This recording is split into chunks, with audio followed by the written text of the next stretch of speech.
lift off. All right.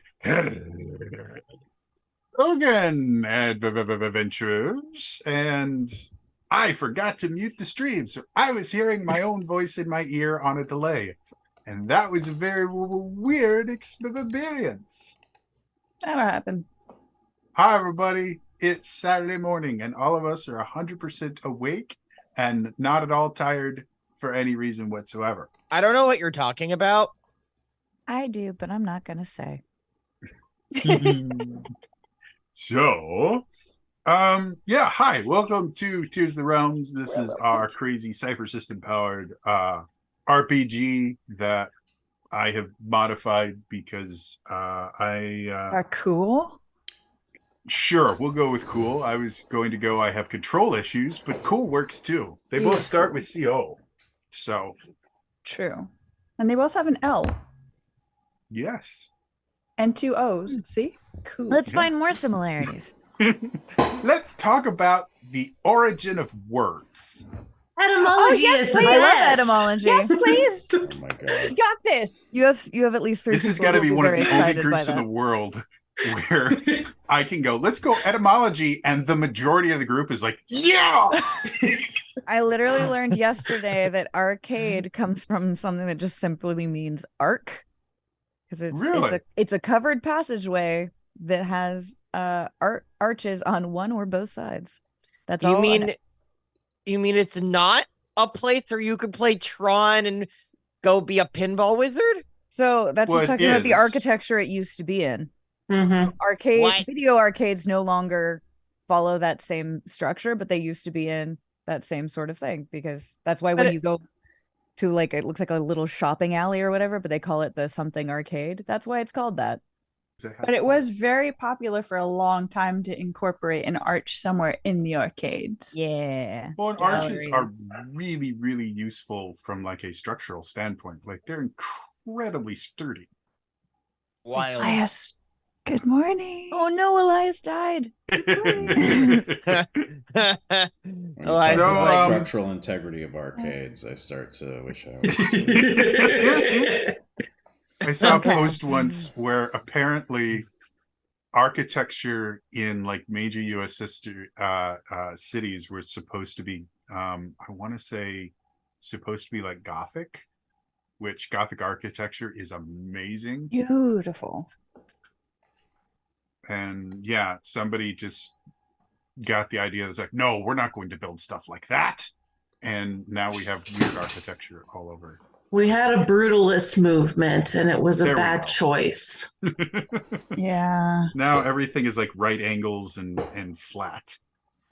And lots of glass. Yep. Yeah. So anyway, That's how I do build we my have buildings in Minecraft. yeah. That's Do we fair. have announcer moments? Cool things happening for Zelda Universe? You got this, Lex. Oh, I thought you had this. Oh no. By the way, folks, we have two members of staff for ZZU, two rather high-ranking members, the media director and the Twitch director. In my defense, this week has been insane for me in terms of work. So I have been exhausted and tired all week. So how's the podcast? Me too, but I'm sure I can think of something. The next episode of the podcast is currently in development. Great. Keep an eye out for that, everyone. The schedule for Z-Youthon Zelda for Eternity will be released imminently. I have no specific time or date. However, it will happen imminently. Okay, as soon as I have the time, because my week has also been crazy with work. This has Because been a Lex does crazy not week. have monopoly on that. I didn't say that I did. And then this coming week, the main thing is that a group of Zelda Universe people will appear on Zeldathon. If you go to Zeldathon's website or social media, you can see their schedule. We have a couple of segments, one of which will be this coming week, where it will be a BizHawk Shuffler race. Those were a lot of words. Which game? Ocarina, I presume. It's going to be A Link to the Past, Link's Awakening, and Ocarina of Time. Whoa. Ooh. That's a lot. Yeah, I have not practiced at all whatsoever. Cool. But I haven't really hardly practiced for the Metroid Prime tournament I'm in either, and I've won every race so far, so you know. That's because you are a let's Metroid go. Master. Speaking of, Indeed. I have another race at 1 p.m. today, Speed Gaming 5, check it out. I thought that's all the announcements I can think of.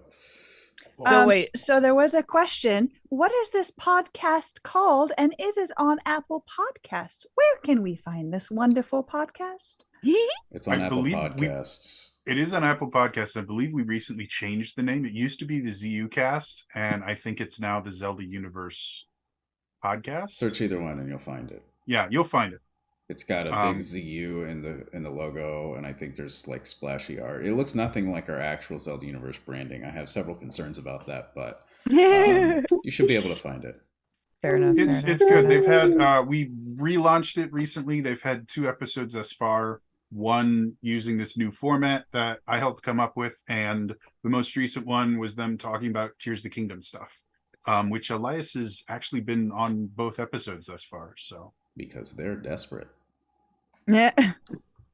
It's new. People are still learning about it. As more people learn, more. So people far, get as far as I involved. know, I'm not going to be in the next one. So if you cannot stand my voice, you're in luck. Yeah. Also, why How are do you they watching not? this? How can they not stand your voice and then they stand mine? It's a What real a question. fantastic advertisement. If you can't stand my voice, you're in luck. Tune into the next. Everybody Where I will not has be. their own voice. This flex. is Casey Kasem. So long as there's no like mouth noises and like smacking, there's a lot of people who have like compression on their mics, but they're still super close. You can hear like all the saliva when they talk. So long as you don't have that, you are golden. So don't eat your mic unless you absolutely talking have about? to. Or don't like He's talking turn about your the gain mouth super noises high that- up and then compress it. So like that Yeah, the whole smacking and today like just on swallowing. today on National Public Radio, we're going to be talking about.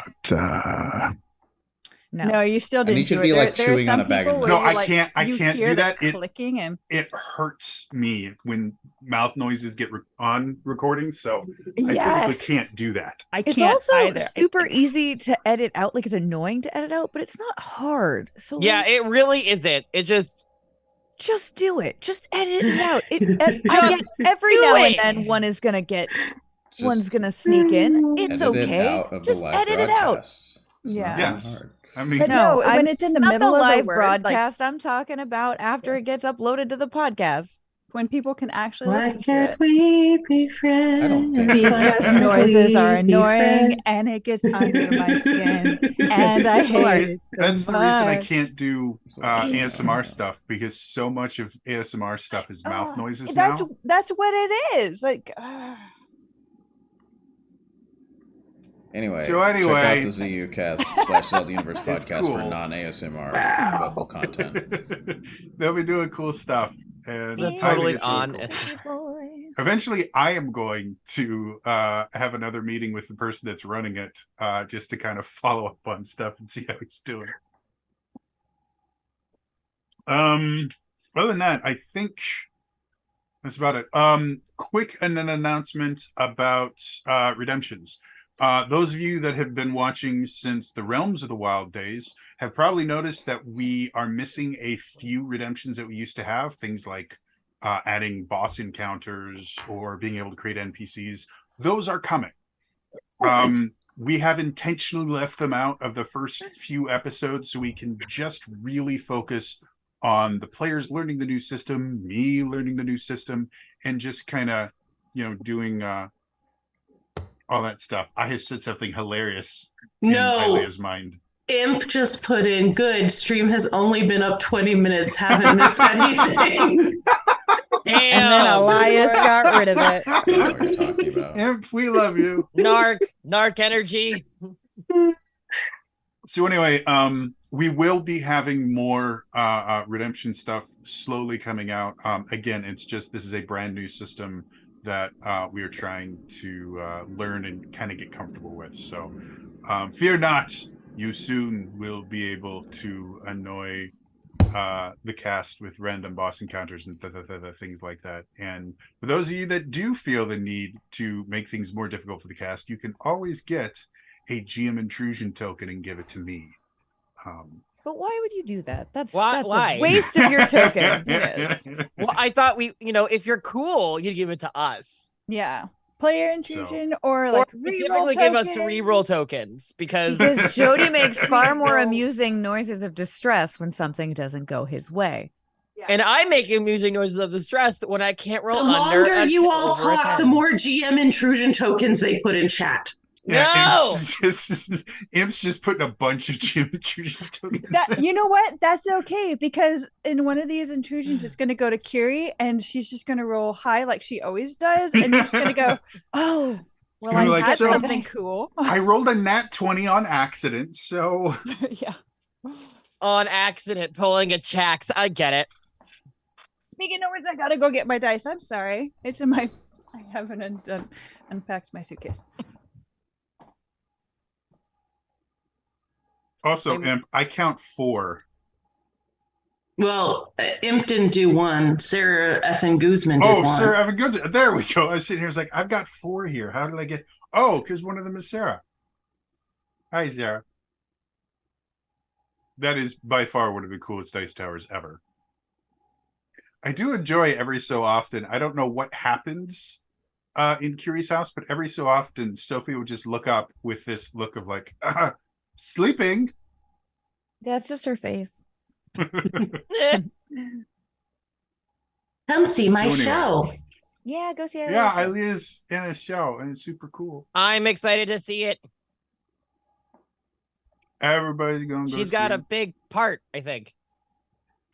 Oh wait, I that's the have only thing lines I and did. solos and stuff. Ooh, fancy. Like, I don't know how big I don't know what the show is, but I know you're a character name. You're not ensemble. I am a character name. I would classify it as featured, but I am on the leads email list for special events and things. So I'm also understudying the Queen of the Fairies. So if someone gets sick, you're understudying one of the leads. Yeah. Do you get like a song as your current track? Yeah. I open a song and I get the first verse in that song. There's only 2 verses in it. It's me and the other featured fairy for that. That's fucking cool. And then like little things throughout. I'm excited for that. So I'm excited for the makeup and hair. Ooh. I brought glitter. I mean, as you should. As soon as I found out that I got this part, I packed all my glitter, cosmetic grade glitter in Wisconsin and brought it with me to California. Very cool. Do you have enough glitter? I probably have enough for everyone to be glittered if they wish to be. Aaliyah brought enough for the rest of the class. No. Good. I have glitters in every color of the rainbow, black, silver, like I've got body glitter. I have a lot of things. All right. I love that for you. You know what you also have? I think you also now have your tier. Do I? That was how we ended the game. Drop. Yeah, we got you your tier drop as a good transition, Kiri. Thanks. I like a smooth transition. Segue, as we call it. So I think it is time for us to return to the tiers of Subways eat fresh. the realm. Segways change quickly. Sorry. The party has completed their first objective. Having been dropped in the Lost Woods, they were told that their goal was to find each other and to each find a teardrop, a strange, magic-infused item that has some sort of connection to the tears that have appeared in the skies above Hyrule. This being their final bit of training before they are sent off on their primary objective of going into the various tiers in the sky, contacting anyone in there, and discovering exactly what they are, why they're there, and possibly bringing back more technology and magic for the people of Hyrule to learn from and grow. As we ended our most recent session, the party was exiting the Lost Woods after Aino had met a new friend, a small Korok, who had led them safely through the mists to the outside world. And that is where we return. Was the Korok's name Steve? No. Korok's name is not Steve. Damn it. Steve is doing other things in Schmelda. Disappointing. Can't remember what they called their world in The Legend of Schmelda. Super glue friend. That would be Ja Rule. Ja Rule, there we go. Steve is in the realm of Ja Rule. If you guys didn't see the one shot we did with -1 charisma, it was amazing. Elias played in it. It was great. That being said, to bring us back in, as we were finishing the last time, I want to see if we can do this. Give us a little ambiance. As you guys were finishing the game last time, you all came out of the forest and were met with a little group of people from Tears, which actually has a full name and everything that I've completely forgotten, but I'm looking up right now so I can remember what it's called. So, you all were met by various members of the Technological Exploration, Analysis, and Research Scout Corps, or TEARS. Oh. You did this to yourself. I was very proud that I took the time to come up with a cool name and it worked. Anyway. I'll give you claps for that, Jody. Thank you. I appreciate it. You're welcome. One of those intrusion tokens won't be against you. But the other ones will. No. It's like that one of them is not a nickel, but the other one is. Mm-hmm. This won't kill you, but that one will. So, as you guys come out of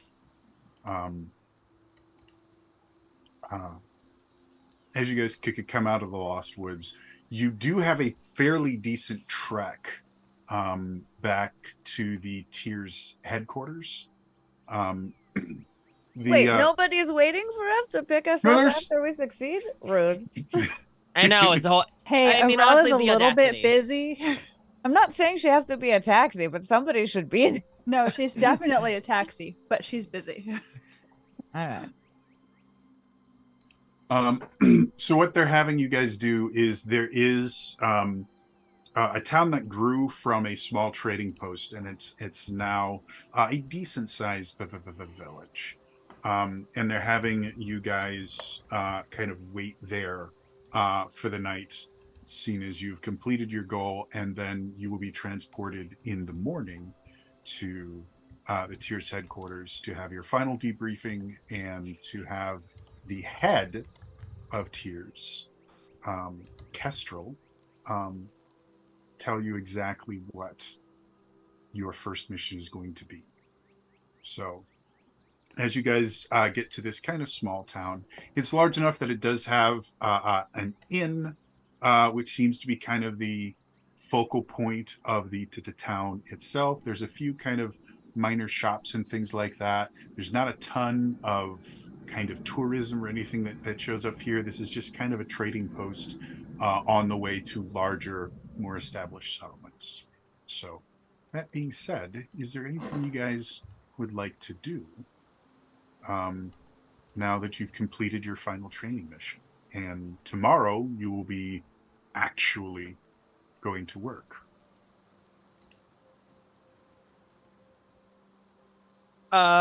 Wait, so we're at this town, right? Yes. And the it's town not... is like 10, 20 minutes outside of the Lost Woods. Manos is gonna sit and look at his the notes that he scribbled in the Lost Woods of like the location and the area of, okay, I wonder if nah, that's not gonna work. Well, it's just like scribbling ideas of like making a shield that can help navigate in the Lost Woods or something to that degree. So our connection with characters randomly pulling out notepads in the middle of the game to jot down notes is not broken. Someone has to carry the tradition, and it's gonna be me. Anything else the rest of you guys will want to do? It's kind of like pre-evening, like probably in the neighborhood of like 5, 6 o'clock at the night. So people are starting to, go out and get their evening meals. A lot of places are starting to shut down, and the kind of nightlife is starting, which the nightlife in this place is relatively limited to let's go to the inn and have, alcohol. Aino's going to follow where the people are. Okay. Yeah, I will join that endeavor. I want to be where the people are. I will also join, but I wait for a little bit. Dancing? I want to join their dancing. Oh, dancing? Oh, Wait, I'm in. I learned last game that we shouldn't trust dancers. Okay, I was like, I'm there was right not a dancer here. in the last session. You're talking about, yeah. We were talking about realms. Well, this is realms. We're Mm-hmm. talking about Of the wild. Yeah, enjoy that. I haven't changed from realms. That wasn't the thing that changed. I'm sorry. The plan was to stay here for the night and then head off in the morning. Yeah. Okay. Mm-hmm. All the revelry. And Tears specifically has gotten you guys all rooms at the inn, so you guys already have a place to stay and everything. So as you guys all come to the kind of tavern inn, you notice that the tavern seems to be relatively jovial, which is not the most uncommon thing. You guys, this is kind of the same time period that we're in now. It's the summer, but as you guys all look around, like everyone seems happier and kind of more jovial than you would even expect. Like for whatever reason, it seems like there's something big going on here. What would y'all like to do? I want to ask people what they are celebrating and why, and I want to know all the things. So as you go up to one of the people celebrating, you kind of have your choice of a lot of different things. There's a relatively large kind of dance floor where people are dancing in various places. There's a big bar in the back where people are imbibing just about anything that they can get their hands on. And then there are a few kind of groups of tables where people are having kind of more full meals and things like that. Sorry, I should have asked before we went in. Am I allowed to sneak in my lovely friend? Looking around, you don't see any animals inside the tavern, but you haven't seen any signs that they're not welcome. And no one attempted to stop you. I don't know not if wild animal. Aki is friend. So I don't know if basically Aki is family. still being like your stole, or Yes, if Aki is absolutely. actually... Otherwise, he will get trampled. So we will go dance on dance floor together. It's like taking your dog into any business in LA. Aki is not a dog. Aki is fox. So, there's like very large difference that you don't seem to be understanding. It's the difference between like canine and vulpine. I will take difference that note, between Fury. cute and the cutest thing in the world. Absolutely adorable. I want one. Oh my gosh. Can I just love it?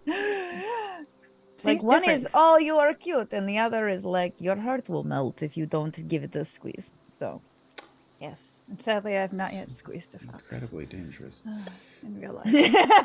That's to say, foxes also remarkably vicious when they want to be. But maybe short PSA: do not try and pet wild animals.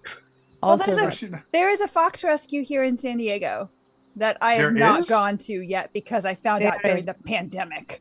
There is, and you can go and like say hi to them. And I know, and there's some of them that are super friendly, and you can pet them. I watched videos and they talk about it. Also, technically, well, not in California because we're weird and we don't even let you have ferrets or hedgehogs. But you can also you can have a fennec fox as a companion. You can have a fennec fox. Really, California doesn't allow. Yeah, of course weird not. Pets? Think about it. Well, think about why they don't allow certain weird pets. They don't allow most weird pets. Sort of thought, because I know a lot of celebrities that have weird pets. That's why. Oh. Lions and because tigers people and would bears. go, I have the money. Why don't I just have one? And then you get Florida. So California was like, how about we don't allow that? I'm pretty sure a lot of the weird pets are already in Florida, though. No, that's why, though. Like, the reason they had such a snake epidemic was pets. The reason they had, like, so many of their dangerous invasive species were because someone who wasn't supposed to have a pet had a pet. Yep. As an additional fun fact, sorry, you can own red-sided garter snakes in other states. They're from California. You cannot own them here. Yep.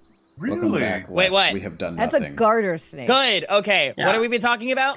Snakes, weird pets you're not allowed to have. Yeah. However, that is also why you have the Pasadena parrots. Yes, it is. Which, if you're not familiar, is a giant flock of parrots that hang around Pasadena and also sometimes Burbank area that used to be pets, and then they have just People release them. Yeah, and it's a really good reason for the garter snakes. People were capturing them out of the wild to sell, so they had to make it illegal here. Yeah. Anyway, dancing on dance floor. Yeah, what is happening? People seem to almost not really be aware of you, I know. Have you seen me? Not due to a lack of exuberance in your the dancing abilities, but they all seem to be kind of almost caught up in the celebration itself. Like everyone on the dance floor, even the ones that you don't think have been imbibing anything, seem to be almost in a heightened state of kind of celebration, almost trance-like. I know is trying to copy some of their dance moves and goes, why are we dancing? Why are we celebrating? And one of the people near you kind of turns to you and goes, isn't it great? And just reaches down and gives you this like big hug and kind of lifts you up for a little bit and then plops you back down and goes back to dancing again. Isn't what great? I know! We need to work on specifics with your conversational skills. I just got an image of Jody at a rave. I would never in a million years. You could not pay me enough. I'm well aware, I could pay that you. just gave me the image. Elias has his hand raised. Yes. Adesh, what would you like to do? I was simply going to try an alternative approach to this social interaction. Go for it. Do it. It's 9 a.m. Elias. Yeah. He's like, yeah, here, go socialize in this town, and I'm just sitting here like, oh, okay. Hello. Yes, I stand sort of calmly as I do a little magic trick on myself and just try to make eye contact with anyone else who's not actively dancing, has their sort of wits about them, and just looking to make eye contact with a very charming looking woman. Okay. Oh Why my don't you God. give me a power roll? We'll make this a difficulty 2. Difficulty 2. Does difficulty 0 exist? Woman. Difficulty 0 basically means you don't have to roll; you automatically succeed. Well, I only have it does exist. I only have 1 effort, so it doesn't matter. However, I do now have 2 edge, so I will spend 1 power. No, 2 power. 1. So normally, first level of effort costs 3. If you've got 2 edge, that brings it down to 1. And I can use multiple edge on the same effort. Yep. Yeah, because it's just the whole pool. Okay. Yeah. Mm-hmm. So this will cost me 1 to make it 3. Doesn't matter. It's a 14. So yeah, looking around, you are, to put it bluntly, you are very used to your ability to persuade people and interact with them, succeeding often. A lot of the times you have very little, you really don't have to put much effort into getting people to interact with you. But as you sit there and you've found this relatively attractive woman and you keep trying to just make eye contact, which is really step 1 of the whole interaction. For those 2 seconds of eye contact and then turning away, and then and no matter what you do, a giant cat head appears. Not the first time, won't be the last. No matter what you do, she seems almost oblivious to your presence. Like you've tried making eye contact, you've moved to places, like instead of trying to get her to focus on you, you've tried moving to places where she's already focusing, and she seems to look through you the entire time. Question for you: are you trying to communicate with someone on the dance floor, someone at the bar, or someone at one of the tables? Probably at the bar, because I would think they would be most receptive to interacting with strangers. I'm now questioning that decision. Yeah, even at the bar, which again is a meeting place. People go to the bar specifically to interact with other people. She seems almost oblivious, not only to you, but to the other people at the bar as well. Yeah. Who would like to be standing close to me in order for me to randomly turn and make a comment? I volunteer. I'm on the dance floor, so I volunteer. Me. I figured anyone, but I know. I'll turn to Maddo and be like, I think these people are under some sort of magic spell. That woman isn't catching my eyes. These people must be bewitched. And then I can't seem to get this woman to think I'm hot. Thing.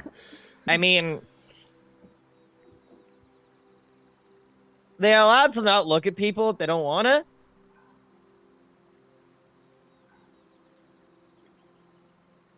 I am shade being thrown at you. Person at this, and I just how do I put this? I go to the bar and order a drink directly next to them. Okay, so she kind of not trying to invade their personal space, but definitely just trying to be there. Yeah, definitely. The bar itself is relatively packed to the point where there really isn't a place to kind of sit or even stand at the bar. But as anyone has been to a bar before, there are ways to kind of get in to get the bartender's attention to get what you want, and it generally involves kind of leaning around people and you things just have like to that. Use your arm as a hook shot. Yeah, basically. And so you go over there and you start with just kind of the universal sign of, hey, I'm here to get a drink, which is just going up to the bar and kind of looking at the bartender and nothing. And then you try calling the bartender over, nothing. and every single thing you attempt, the bartender themselves doesn't seem to be handing out drinks either. They seem to be in a great mood, but you kind of look around quickly and you can see there are drinks on the bar, most of them mostly full. But no one's being handed any new drinks. No one is collecting old drinks that are empty or anything. The whole purpose of the bar doesn't seem to be working right now. I'm definitely all in on everyone is under a magic spell.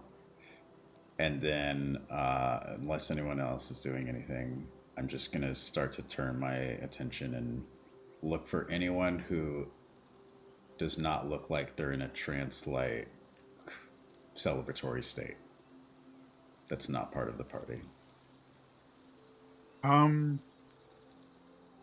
Go ahead and make me another power roll. This one's going to be a difficulty 4 because there's a lot of people here, and being able to find one that doesn't seem to be involved in this is probably going to be difficult. Understood. Difficulty 3. 16. Looking around, you're actually surprised you can't find a single person that doesn't seem to be celebrating anywhere. Aside from your party members, everyone here is having a great time.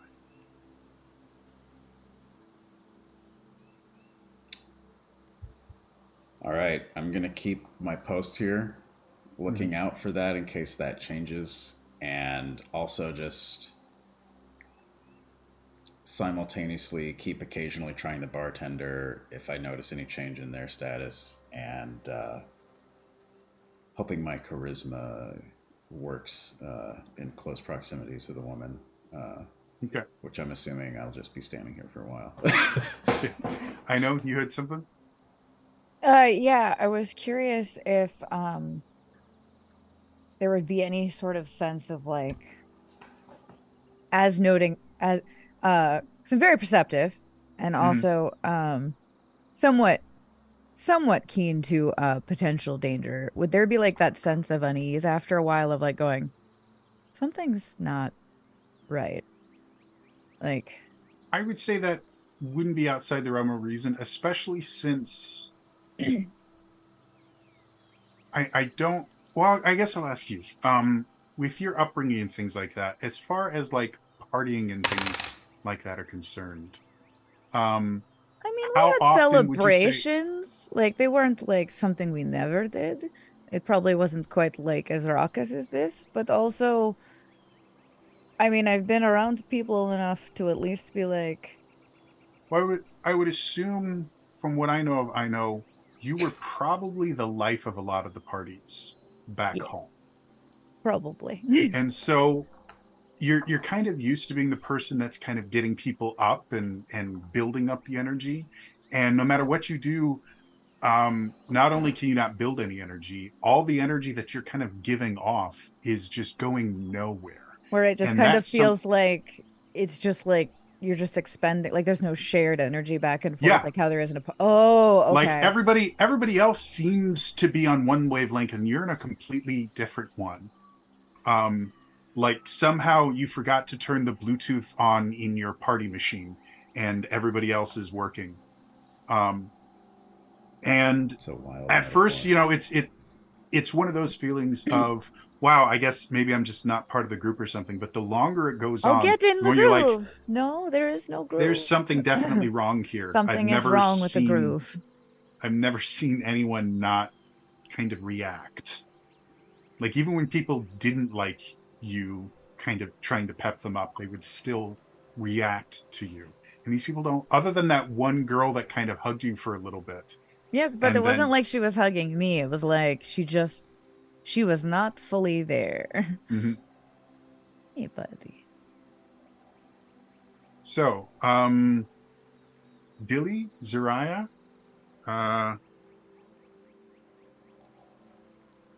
what would you guys like to do? Oh, I'm dancing. Okay. So I've just decided to go with it. Okay.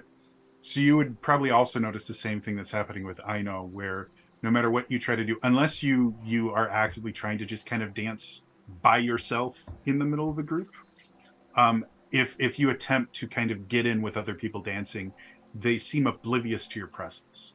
No, I'm dancing with other people the way that you dance with other people because you're all sharing a dance floor, not in the like making mini group thing. Okay. I keep dancing on my own. I'm going to dance over to whoever is closest to me, whether that is Dilly or Zariah, and be like, something seems wrong. Zariah isn't near the dance floor at all. She's like sitting off. I thought you were saying that you were dancing. Okay, I'm going to go over to Dilly then. Dancing over to Dilly. Something seems wrong. Really festive, but really wrong. Yeah, I think you're right. I don't think that any of them have the groove. Also that, like, what is that dance move over there? You don't have it? No. I bet I could beat you in a dance battle if you were even acknowledging my existence. This is weird. We should regroup. Probably. We all blink and they're all suddenly inflatable flailing tube man. Let's go back this way.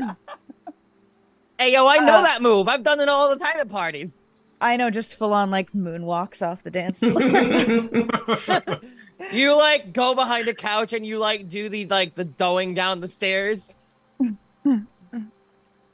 Who's closest to the dance floor but is not on it? Probably because the bar is pretty close to the dance floor, so probably more likely than not. Me and Light and Adesh. Yeah, right. Adesh and Mado are both up at the bar, so. I know, literally, like, kind of does this weird little moonwalk thing up, this little dance, and then hey, those are good moves. Is really wrong? What? Something's really wrong. I don't know if there was something handed out at the beginning of party that they did not decide to share with us, or... That's kind of rude. No one is drinking any of these drinks. It's not. Something feels really off. Like, I don't know. It's definitely something magical. Is this almost like we're not here? Does my or maybe they're not here?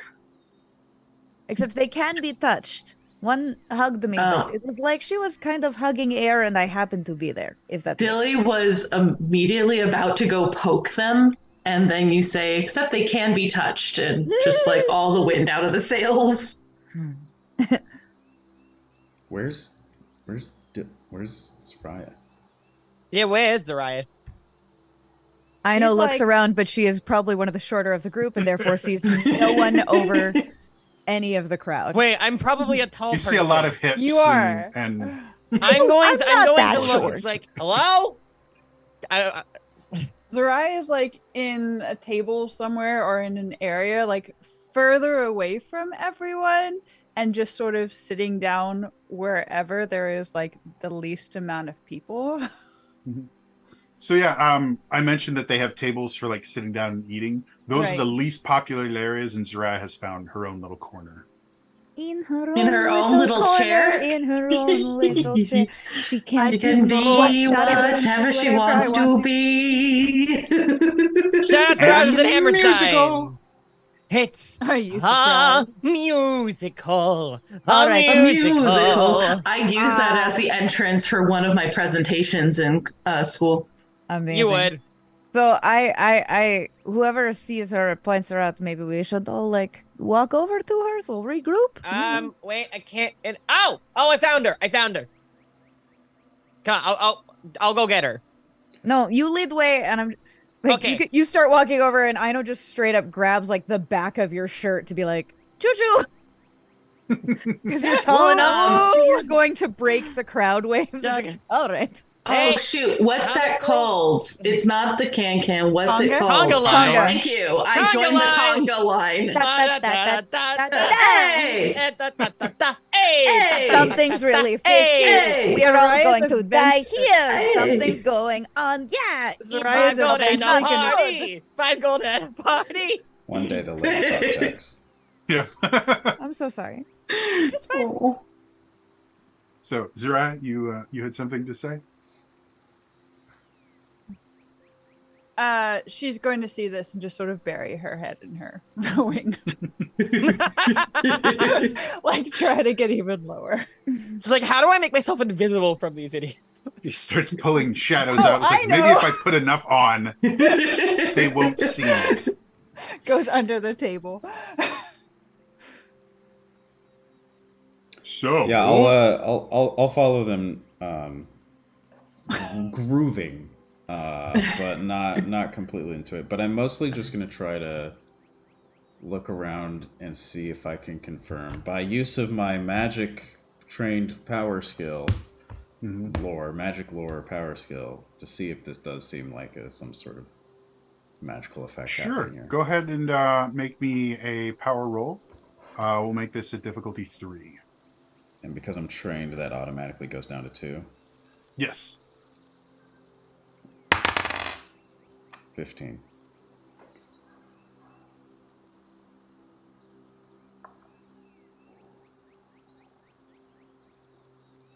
So, looking around, you are familiar with magic that's meant to kind of enthrall. It's not an extremely common type of magic throughout Hyrule. The kind of emphasis for the longest time has been on magic that creates physical interactions just in general. So elemental magic like you have, but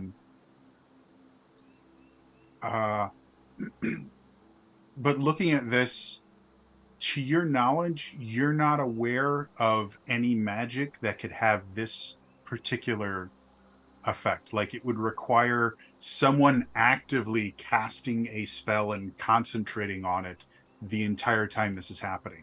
And I have a single spell that could cause that. Yeah, there's no one here that could be powerful. Like, you would recognize someone that powerful casting spells. Could it not be a charm? I'm not sure. Aino's voice in my head. Oh, that's right. I'm so sorry. My wife came out and I had to briefly pull down headphones. My bad. Never mind. Ignore me. That's fine. Charm magic is not nearly as common in Hyrule as it is in in the Forgotten Realms or anything. And this many people charmed to a point that they're oblivious of everyone not affected by the spell doesn't seem possible to you. Not without someone being actively there. Okay. I take all this. Yes, I know. Is there any historical precedent to something like this?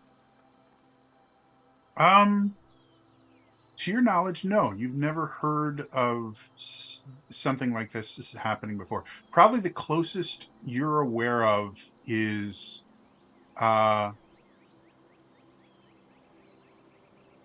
in history, every so often, Ganon in general has been able to kind of quote-unquote corrupt people to where he can kind of control large groups of monsters and things like that.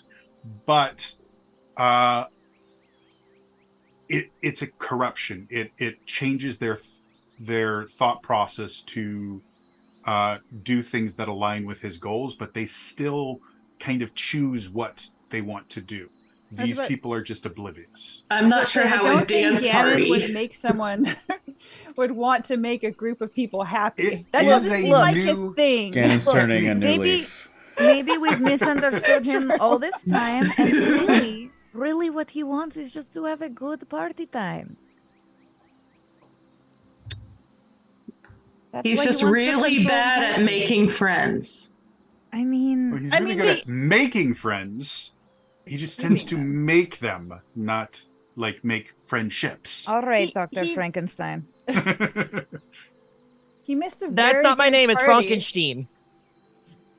What? Roll, roll, roll in the hay. Roll, roll, roll in the hay. Soraya, are you hiding from us? Probably not, no. What's it like to have shame? No, I say this to you.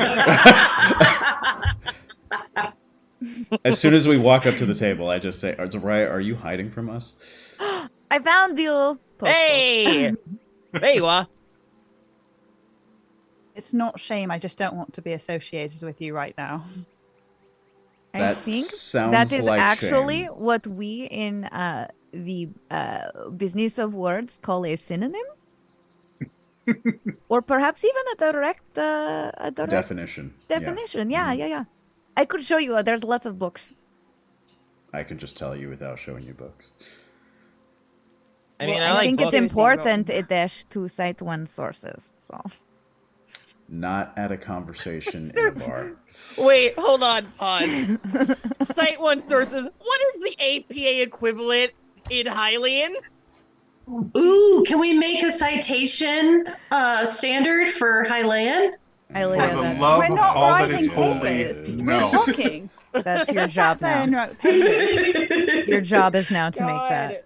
I just properly cited and I went, oh no. It's APA. Minus the average rolls. I only assist The difficulty for everything you do now on has just increased by 4. Oh my gosh, I want to make a spreadsheet. Hold on. Gosh, I have to go back and watch the episodes. Again. We are all nerds. All right. So, we don't think it's something, well, it might be magical, but it is definitely out of everyone's depth. Does not have historical precedent. Can I get a vibe check of the room? Is that one of your powers? Do you literally have a power called vibe check? No, I just want to do it. Vibes. I think my teardrop allows me to vibe check. Wait, does it? It's called remote viewer. No. I think that's specifically like you just get a visual of something a certain amount of distance away. It's like scrying.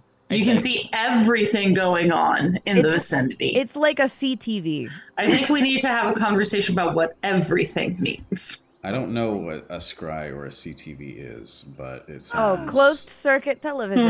So like, I'm pretty sure this is the surveillance cameras is a CTV. If they had surveillance in Hylia, Link would have been arrested long ago. That's what I'm saying. The remote viewing is you can be like, go over there. It's like you have a little drone or something, is what it sounded like. Sounds like that robot that his name do I have a bull? And that, you like, should be Kent has. ashamed of yourself for calling him that robot. Because frankly, the R word is a little offensive sometimes. And don't worry, it was just 5 years of calling him Bool. Yeah, that's fine. I'm saying this in character. Oh, I'm sorry. Okay, sorry. Because Amato knows. Of course, I know Bool. Yeah, Kiri thinks everything we're saying is not in character or something. I know, is then still going to respond with like, and calling him robot is actually kind of offensive.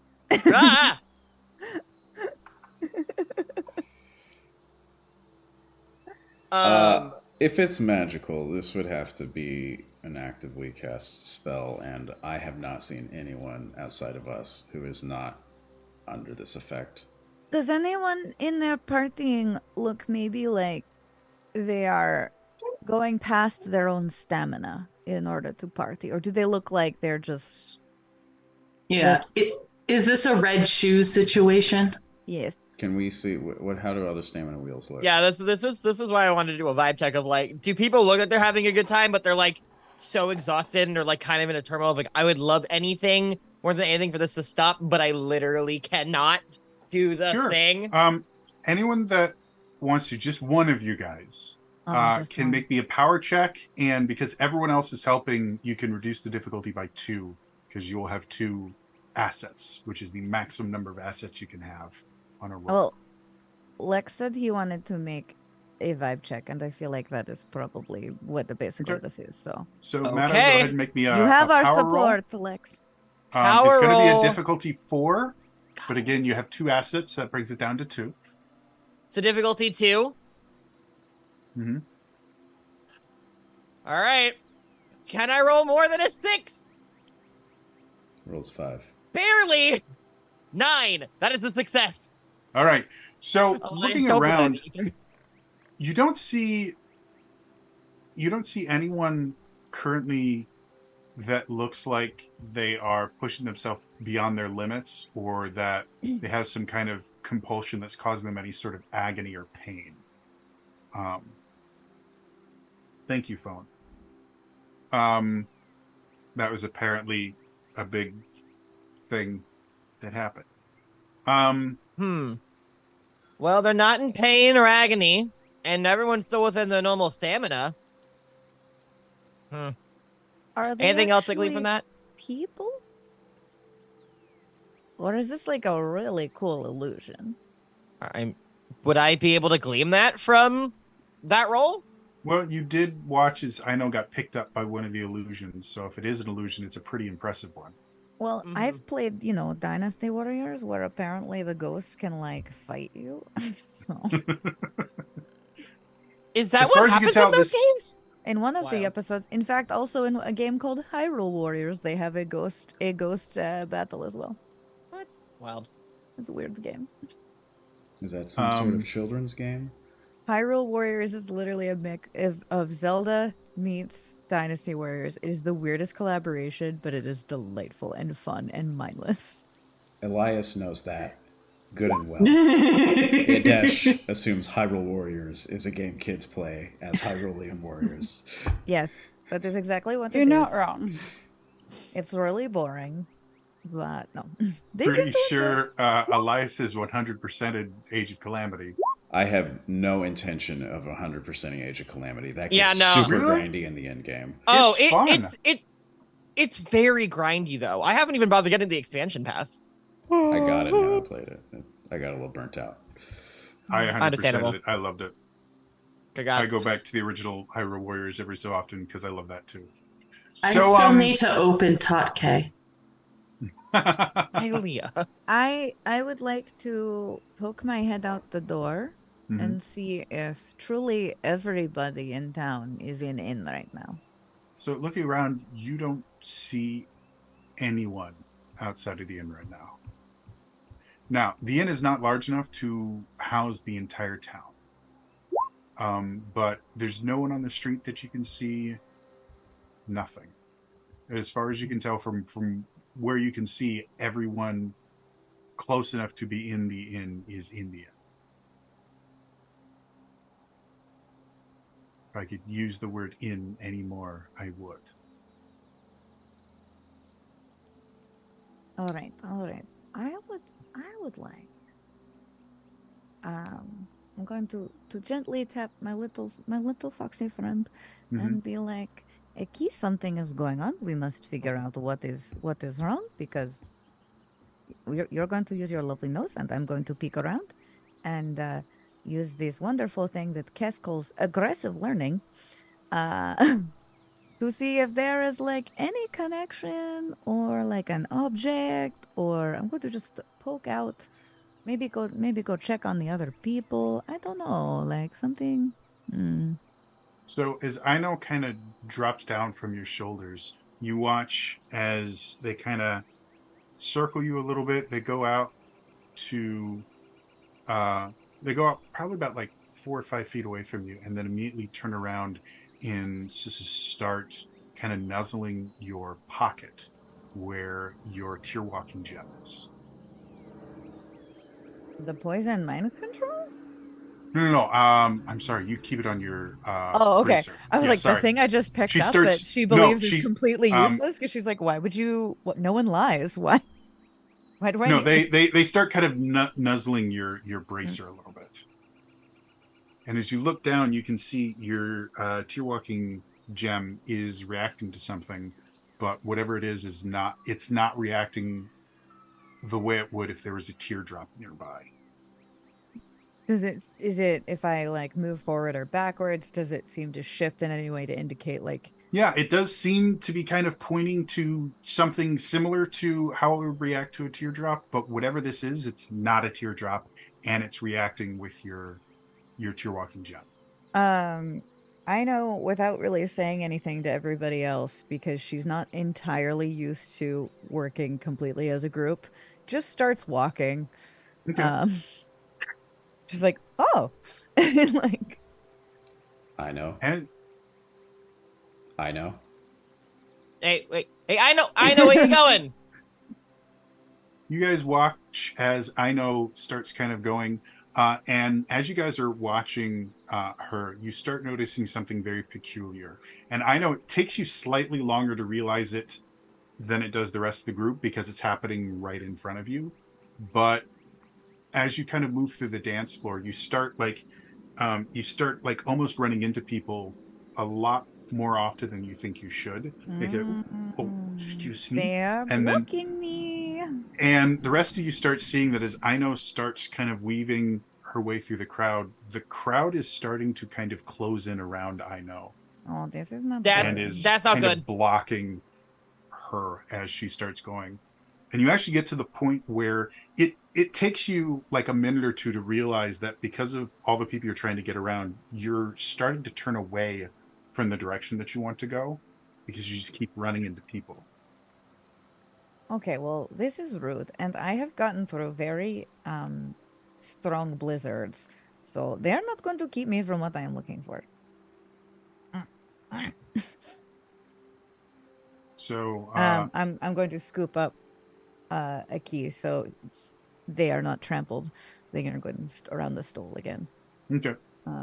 But trying to like Go ahead and make me a courage roll. Courage Because roll. they are relatively large and seem to be working together. This is going to be a difficulty 5 courage roll. Oh. What does one have to get on 15 or higher, I believe. Yeah. You got this. If you'd like to spend a level of effort, that'll bring it down to a 12. I think I will at least spend If you'd like to one. call out for help, your friends can help you and act as assets. I think yeah, just like, hey, they are trying to squish me. Yeah, I think Motto immediately like clocks that I know it's not here, looks and goes, "Hey, no, stop! Don't do that to my friend." And I'm gonna try to assist you in trying to get out. Yeah, Dilly is going over to try and figure out like where the nooks and crannies are to pull them out. She's the one pushing people. They're not okay. Do I take it from the? No, they are literally keeping me from where I'm going, or trying to go. Do I pull it from the courage pool, correct? Well? Yeah, if you want to use a level of effort, that'll come from your courage pool because this is a courage roll. And then how much do I get from? I think it's Dilly and. It drops the difficulty level down.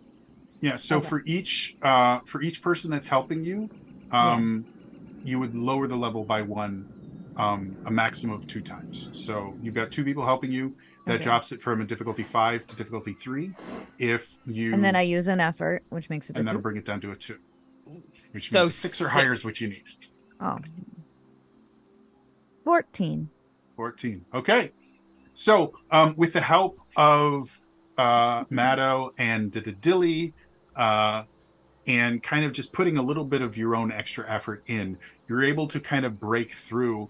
And as soon as you do that, all of you watch as the party changes. Oh, no. Everyone turns towards Aino and this little group, and the dancing has stopped. They still look exuberant, but they're just not moving anymore. They have these kind of big, almost like Joker like grins on their faces, and their eyes are wide in excitement, but they're not dancing or moving anymore. Even the people at the bar have all turned. Yes, I've seen this Stephen King movie before. I don't like this party anymore. Can I see something from this? Like, is my thing still? Is it like you're there? Like, what's going on? Your gem is basically pointing you to behind the bar. Wait, that feels like I moved away from. Yep. Because now I'm on the dance floor? No, because you remember you went all the way outside to look. Oh, that's right. Okay. And that's where you saw it, and it brought you back in. The bar's in basically the back of the inn. Is anybody else's little thing being like something's weird behind the bar, or is it just mine? Also, this is really creepy, and I would like to go home now. I take my, what is it called? Tear something? Tear walking gem. Tear walking gem out to confirm this claim. Yep. Same thing. Look at my necklace. And again, it's obvious it's not reacting the way it would to a teardrop, but it's reacting to something. And anyone that checks would see the same thing.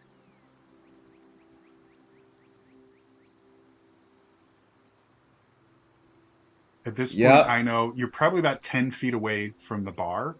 And as far as you can tell, other than the people that are sitting at the bar, there's a clear line for you to walk up to the bar. And this bar has that thing that all bars have where part of the bar kind of lifts up so the bartender can get out. And so there's a little open space. That space is open. No one is standing in that spot. But everybody in the bar is looking at you. Everyone in the whole tavern is looking at you. Me specifically? Yes. That's why I called out to them, so that maybe they could go do it while everybody's looking at me. Are you also calling out to the people right next to you, or to us who No, are in I'm the back? calling out to you. That's why I was like, is everybody else's thing just pointing towards the bar? Yes. Yeah. Someone want to go look at that? I was just all right. Adesh, you and I were both at the bar. I'm gonna stay to make sure that I know is okay. I'm taking the long way. I'm just like going around the perimeter to the bar back to where I was. For GM purposes, as this will be useful potentially for things we have talked about. I imagine Aino's heart rate has gone up quite a bit. Okay. And little you friend would notice like your stole, which is normally this kind of very silky, you notice has become much spikier, and you can actually hear this just tiny little growl coming from a key. Good. As they bristle their fur. Because I think foxes can bristle their fur. I think they can. Fur bristles. Yes, basically, you have fur. Yeah. So obviously, a key. There's been a few instances where a key has gotten into kind of an aggressive mood where they were kind of in danger, but you've never really seen a key get to the point where a key's ever had to actually fight anything. And so this is the first time you've seen a key. This is one of the few times you've seen a key get aggressive. And that in and of itself is a little bit worrying to you as well. So, Adesh, as you start moving, you kind of run into the same problem that Aino is having, is people, without looking at you, start moving to block your path. They still seem very focused on Aino and a key, but they do almost unnaturally just start moving to block your path. Okay. While this is unconsciously, there we go. That's the word I was thinking of. Do I get far enough to where Aino's within short range? Within short range, easily, yes. Okay. Short range is about 50 feet, so you'd have no problem getting within 50 feet of Aino. As I get close and start to run this interference, I'm gonna take the cue they were trying to give me about just splitting attention and cast optical shift on Aino, so that they're just harder to perceive in general. So as you start concentrating and you start getting your magic, kind of bringing your magic to bear, you kind of glance over at, and how do you see yourself casting the spell? Do you see it as a visual thing? Do you point at her? How do you see it working?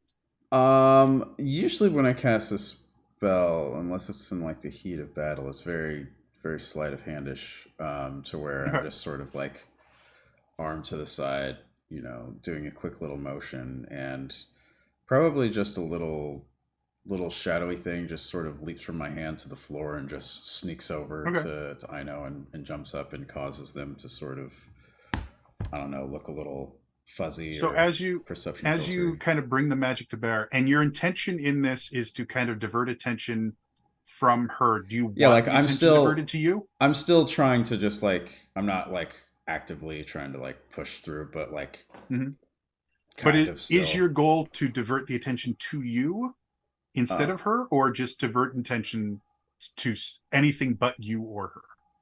the thing with the spell is to divert attention away from her. I am one of the things they can divert to, but I'm not right in this moment trying to actively force it to be me. Okay. So I know you sit there and you see this kind of strange flash of light come from Adesh. And you watch as the area between you and Adesh starts to kind of blur and get fuzzy, and almost as if Adesh has become out of focus. And you start kind of blinking, thinking that maybe there's something wrong with your eyes. And you watch as this out of focusness kind of moves along the floor and eventually gets to you. And you kind of look down at yourself, and you actually have a hard time looking at yourself.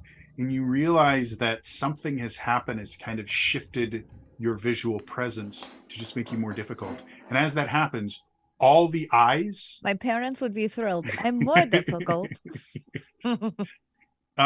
All the eyes in the room shift towards probably since he's closest to Mado. Or to Mado. So now, Mado, as you kind of, without even thinking, you just kind of stop looking at Aino, and you notice everyone is now staring at you. Why do I got something on my something on my face?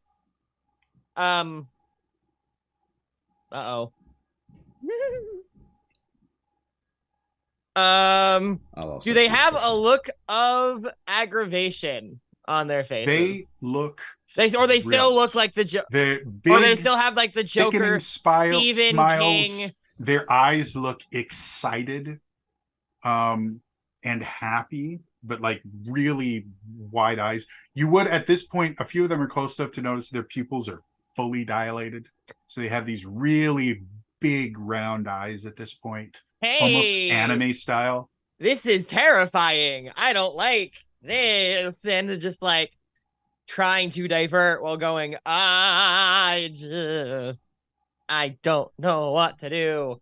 I know you would have noticed that people don't seem to care about you anymore. And they're now all focused on Mado. If I shift ever so slightly to the side, does it look like the blur stays with me? Like if I like sneak my hand out? It seems attached to you. Oh, fantastic. I'm going to try to very use cool that. Spell. It is a very cool spell. I'm going to try to use the advantage that I feel Adesh has just given me and try to go towards that. I'm going to have you make a wisdom roll. Mostly because the only thing you feel that you need to avoid is interacting with everyone. Like if you're afraid that if you touch someone, they're having a hard time seeing you, but this is an entirely visual thing. They can still feel you if you touch them. So we're going to call this a difficulty 3 wisdom. So if I like wisdom. drop down, it's a 3 wisdom? Can I attempt to assist if like Mado just tries to like dance far away so they can so they move towards me and like completely move out of Aino's way? Is that a thing? I'll have you roll just a power roll for me. We'll call it a difficulty 3 power roll, just to see if you can help in that particular way. Okay. The power roll difficulty 3. Aino is making a wisdom defense roll. Yeah. No, just a wisdom roll. I love that the idea of Mado just going into his sales pitch all of a sudden. I'm like, we've got shields. We've got this. Wait, that's even better idea. First of all, 18. And you're perfectly fine. If you want to try and sell something right now, this is as captive an audience as you're ever going to have. I'm sorry. I am going to hold this hostage for a hot second. Hey, you know what? Look, I get it. You guys are excited to see me because I got shields. And guess what? I got plenty of shields for everything you need. You want a shield to go surfing on the beach? I got you. Sand shields? The best. You got hills? I got a shield. I got snow shields. I don't got lava shields. I don't recommend any of my shields in lava, but I'm working on that. Don't worry. But you guys watch as every time he mentions a new shield, he just pulls one out. I pull one out and go, here, throw back. Here, throw back. And I was like bringing it with me, like, come on, I'll give you some more demos. I'm here for shields up. And let me tell you, You ain't gonna be mad about my prices. Mado, that joke doesn't work unless they know your name. And my name is I'm Mado. going to say that's worth 2 assets for you. So your difficulty 3 is now a difficulty 1 wisdom check. This is going to be the tactic now, and I do not regret this choice. Thank you, Jody, for helping me with this idea. 13. Wait, that was my... Yeah, that was Kiri. I said nothing. That was entirely Kiri's idea. Oh, then never mind. I'm so sorry. Credit taken from Jody, put to Kiri. Thank you. 13. You have heard his sales pitch many times. The first time you met Mado, you got the entire sales pitch 3 times. I have business cards with me all the time. I actually throw them in the air. So as you hear him go into his sales mode, like his voice changes a little bit, his stature changes. You've seen this happen many, many times before. And I will let you decide if you find it entertaining or annoying, but you're very familiar. It's fascinating how he can just it's like you just press a little button and suddenly he's automated. It's crazy. Thank you. Someone who had a career in sales and sales training, watching a true master is riveting. It really is, guys. Are you calling me a master? I was about to say, that is the entire point of your character. We'll say that you're at least pretty good. I was gonna say, was that to the character or was that to me? Because I don't know if I agree on that. I have no idea if I've never heard you sell anything other than shields, so I don't know your sales ability. That's fair. Mado is pretty damn good. Okay. So I know you have no issue getting behind, and when you get there, you're a little taken aback. On the floor behind the bar, you see this kind of dent with burn marks around it. And in the dent is this strange mechanical looking device. Having spent a fair amount of time being mentored by Kess as well as the rest of the Heroes of the Realms, you're used to seeing kind of random, every time you've gone into Kess's office for a debriefing or whatever, she has half-created gadgets all over her office. And whenever she completes one, there seems to be 2 more that show up the next time you guys are there. So you're used to seeing kind of weird technology. This is a technology you've never witnessed before. And have on more than one occasion picked them up and finished one for her, though not probably as she attended. This is definitely not Sheikah tech. It's not Rito tech. It's not Zora tech. You have never seen whatever this is. But it is glowing, and as you get closer, you can feel kind of waves of energy radiating from it. And the closer you get, you actually start feeling kind of happy. Oh no. I know doesn't like being happy. No, I love being happy, but I don't like fake happy. And it doesn't, even in the library back home, nothing looks like this. No. Okay. This is even in the books. Okay. Without giving away too many things, even a particular type of technology that you would be very familiar with, nothing like this. Okay. Snow tech. This is you, Dick. I would love to use my my special ability of the aggressive learning, though. Go for it. And be like, okay, I'm pretty sure you're what's causing this, but just looking at your basic construction, if maybe I can tell, where a good thwack might, I don't know, stop it. Or... Just to check, both of your characters have an ability called aggressive learning. Are you surprised? That was because of Jody. That was my fault. Listen, the original ability was called Scan, and I just went, I can't not call it this. She grew up in a library. Kax's characters deal with shadows. Hey, we are playing to our strengths. This is going to be good for you. Listen, if this is this is just on brand for everyone here, and you know what? I support this. Kiri has aggressive learning. I chose a different character. Many things. Listen, I also chose a different character, but one that is aggressively still me regardless. I know, as you look at this object, and you've had this happen a few times before, where you find something that you're fascinated with, and you just completely, it becomes your world for about 10 minutes. And you learn absolutely everything possible you can learn about it. Every minor detail of it, you just start kind of cataloging everything. And at the end of this 10 minutes, and it's in the Dewey Decimal System. No, I'm kidding. No, you figure out exactly where it would be filed in the Dewey Decimal System. And I've forgotten most of my Dewey Decimal System. I used to know it. I'm pretty sure the library I grew up in did not use the Dewey Decimal System. I'm sure they have their own system. I don't. But I know where it would be. Actually, I was about to say, I think I know would have created, it would be the I know decimal system. I mean, it wouldn't be mine. It would probably be one of my many parents. But looking at it, basically, as far as you can tell, this gives off kind of a similar energy to a teardrop. And you know that teardrops, you have a limited amount that any person can hold on at any given time because this radiation they give off. This seems to be kind of a supercharged version of a teardrop, significantly more powerful, significantly more long lasting. Teardrops generally, once they are used for whatever purpose they have, they disintegrate and go away. Whatever this is, this you don't think is going to dissolve once it's used. It's just going to keep going. Yeah, it seems significantly more powerful. As far as a way to turn it off, you are not 100% certain how. It's currently doing whatever it's supposed to be doing. It is currently doing right now.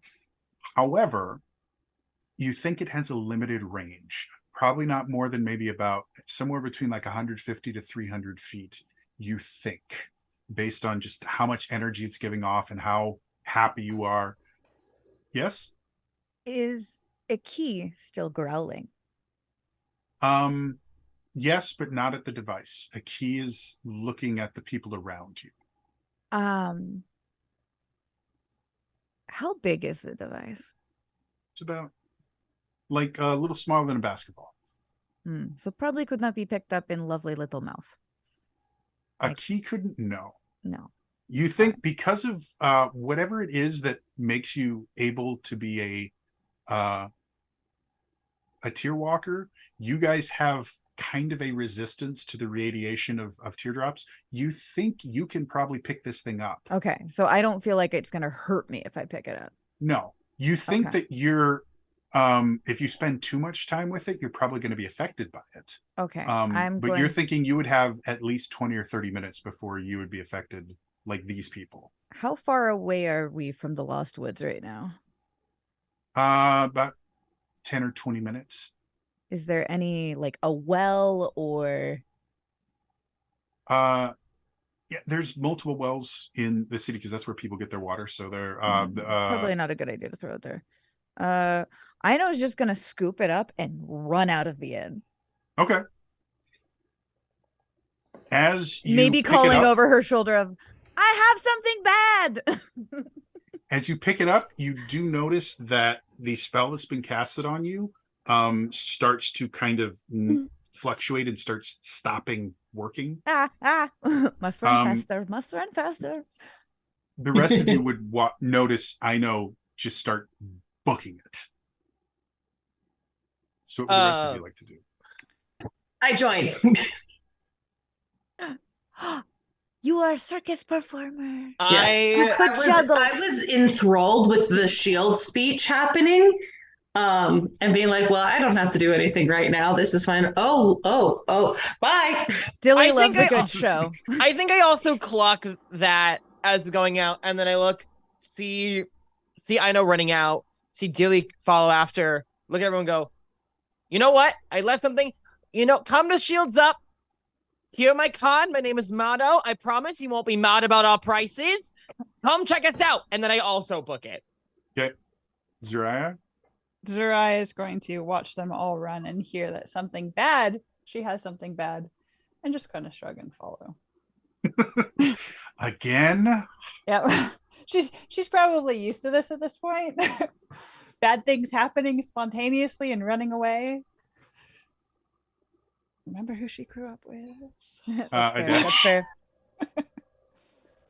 If it seems like the crowd will not pursue us, I'm just gonna, as soon as I see I know sort of abscond, just stop putting passive resistance against these wall of people and be like, fine, I'll go this way. As she ran out of the inn, was there any change? Yeah, I was gonna ask if anyone left behind sees maybe a shift in the people. Whomever the last person out is, I don't know if that's going to be Zaraya or Adesh, depending on which one of you guys decide to leave faster. You would notice, starting at the bar, which is furthest back, you start noticing people kind of blinking.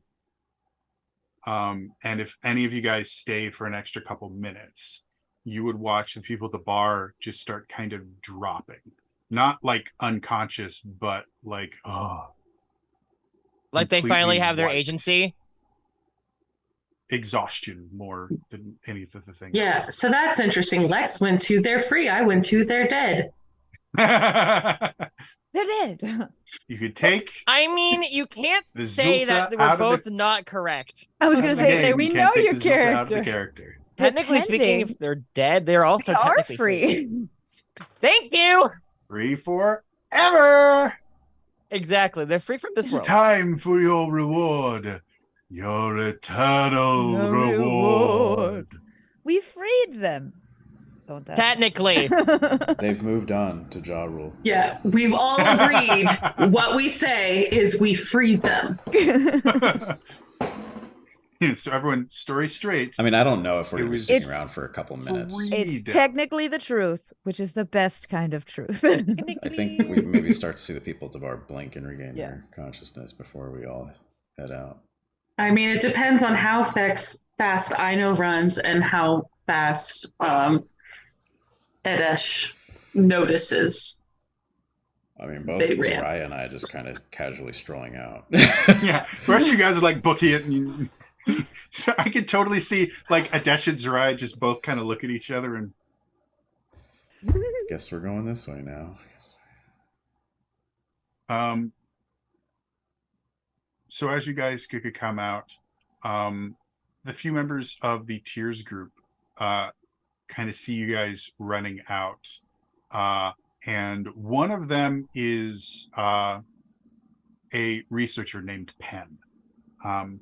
And Penn in general tends to kind of follow you guys around like a lost puppy. Like they're fascinated with the whole tear walking thing.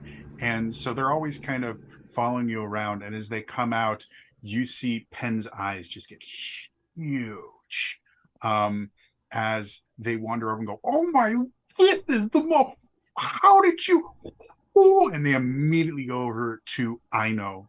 And Ino did not stop running. As Ino runs past them, you watch them just kind of reach for it and then watch you go and go, oh, we're going this way. And he's just like, whoa. People, pets, do I have to get another collar? I have to remember, I have to be careful when I introduce NPCs to Chax. They get collars. The URL is coming out. You should have. No, she does this in my game. No, not just that kind of collar. So, how far do you guys can get out of town if you want? How far do you want to go before you stop? Ino is aiming to run outside of city limits. Sure. So it's not directly affecting anybody. Figure out how to turn it off. Sure. Do you want like just outside? Do you want to get 10, 15 minutes outside of the city? Like how far do you want to go? You have no limitation. She's probably going to go at least the other side of the world. Yes, the other. She just runs all the way to. You said we have no limitation. Probably at least 50 feet outside of town, considering she was like, okay, it seems to be fairly short range. She didn't see people start to wake up after she left, but she was like, okay, it probably isn't going out since we didn't see people directly outside. She's kind of assuming that there probably didn't reach much outside of the inn. So judging by that range, she's like, from your aggressive learning, you're not 100% certain, but you're thinking 150 to 300 feet is the limit. Okay. Cool. Then I'm gonna hold to that. While we're running, Dilly comes up besides and goes, "Where are we going?" We're taking outside of city limits so it stops affecting people. I think we're more immune somehow. How long does it take to get out there? Like, is I know starting to get affected from what we can see? Because you said 20 to 30 minutes before we get affected. Yeah, getting outside of this is a city, especially if you're only going to go like 300 feet outside the city, 5 minutes. Okay, brilliant. All right. All of you running with you probably feel a little bit happier than when you started. Even Zariah might start feeling twinges Zariah's of, pretty far back. Even Zariah might start going, wait a minute, what is this? What is this feeling? What is this so sudden and new? I love that we all went there. So yeah, as you guys all get out, finally, Penn goes, guys, do you know what this is? This is so amazing. And just goes right after Ino stops running. He just goes right up and he immediately starts she's not gonna let him touch it. And as he gets close and you stop eyes? him, he realizes, oh, yes, consent. May I No, touch the artifact? you may not touch artifact. Artifact is making people really weird. Back off. Aren't we the ones handling this because we have thing that makes us immune to its effects and you don't have that? Oh, yes. Yeah. Wow. You guys are thinking like outside the box? She's gonna grab him by the collar and look at him and say, no. I know. Going to turn to Eki and say, Eki, dig hole for me. Big enough and to Eki fit. kind of just hops up without thinking, just hops up. Are you going to bury this? Just until we can get containment thing and bring it back to tier laboratory safely. Do we have containment thing? I don't know, but I would like to figure it out if we do, because right now I'm really concerned with just carrying this around. I can make a container to put it in. You can? I can. So she's going to take her rod and she's going to make a box. Are you still holding Penn? No. Yeah. Have you put Penn down I let yet? him go after I said sit. Down. Down. Heel. But yeah, so she's going to make just at the end so that her rod sort of sticks up so she can still hold it without actually touching it. She's going to make a little box that has once the lid of it will close, it'll seal again, but the walls are going to be fairly thick. So you guys watch as Zariah, you guys have watched Zariah kind of create a lot of different really interesting things using this shadow molding ability. I think this is probably the first time they've seen you make a box, though. Probably. Look, a box. Whoa, that's a pretty good box. It looks really solid, and she basically the rod turns into basically a handle for her, and she opens it up. Do you want to put the thing in the box? Yes. Okay. So as you put it in, you can still see the energy radiating off of it, but the shadow box, it seems to not be able to go through the walls of the shadow box. And as it's closed, thank the goddess, you guys all start feeling a little bit more melancholy. And I know it probably affects you the most, where you start just feeling kind of sad. Of my happiness? Well, when you go up here and then going back to normal feels like you're down here. So I mean, I don't think you understand that Ino's usually up here. I need a cuddle, please. Zariah made a bummer box. Yes. That tracks. Ino just sort of picks up a key and like just cuddles them. So what are we doing with this now? Aki's tail kind of like pats you on the shoulder. Probably taking it back to I think it should go back to laboratory. All right, so we know it's not I can't bring the books into the laboratory. We need to get something. I can't bring it in. Well, we can at least bring it closer to a laboratory. I can, if there's some place that Why are you being coy about this? What's wrong? Oh, I'm not coy. I'm being straightforward. Okay, so why can you Interesting. not? I haven't known you very long, but I don't think you're very straight about anything. You're not wrong. You are not wrong by any means. I have a nose for these things. Kadesh is not the only pan being.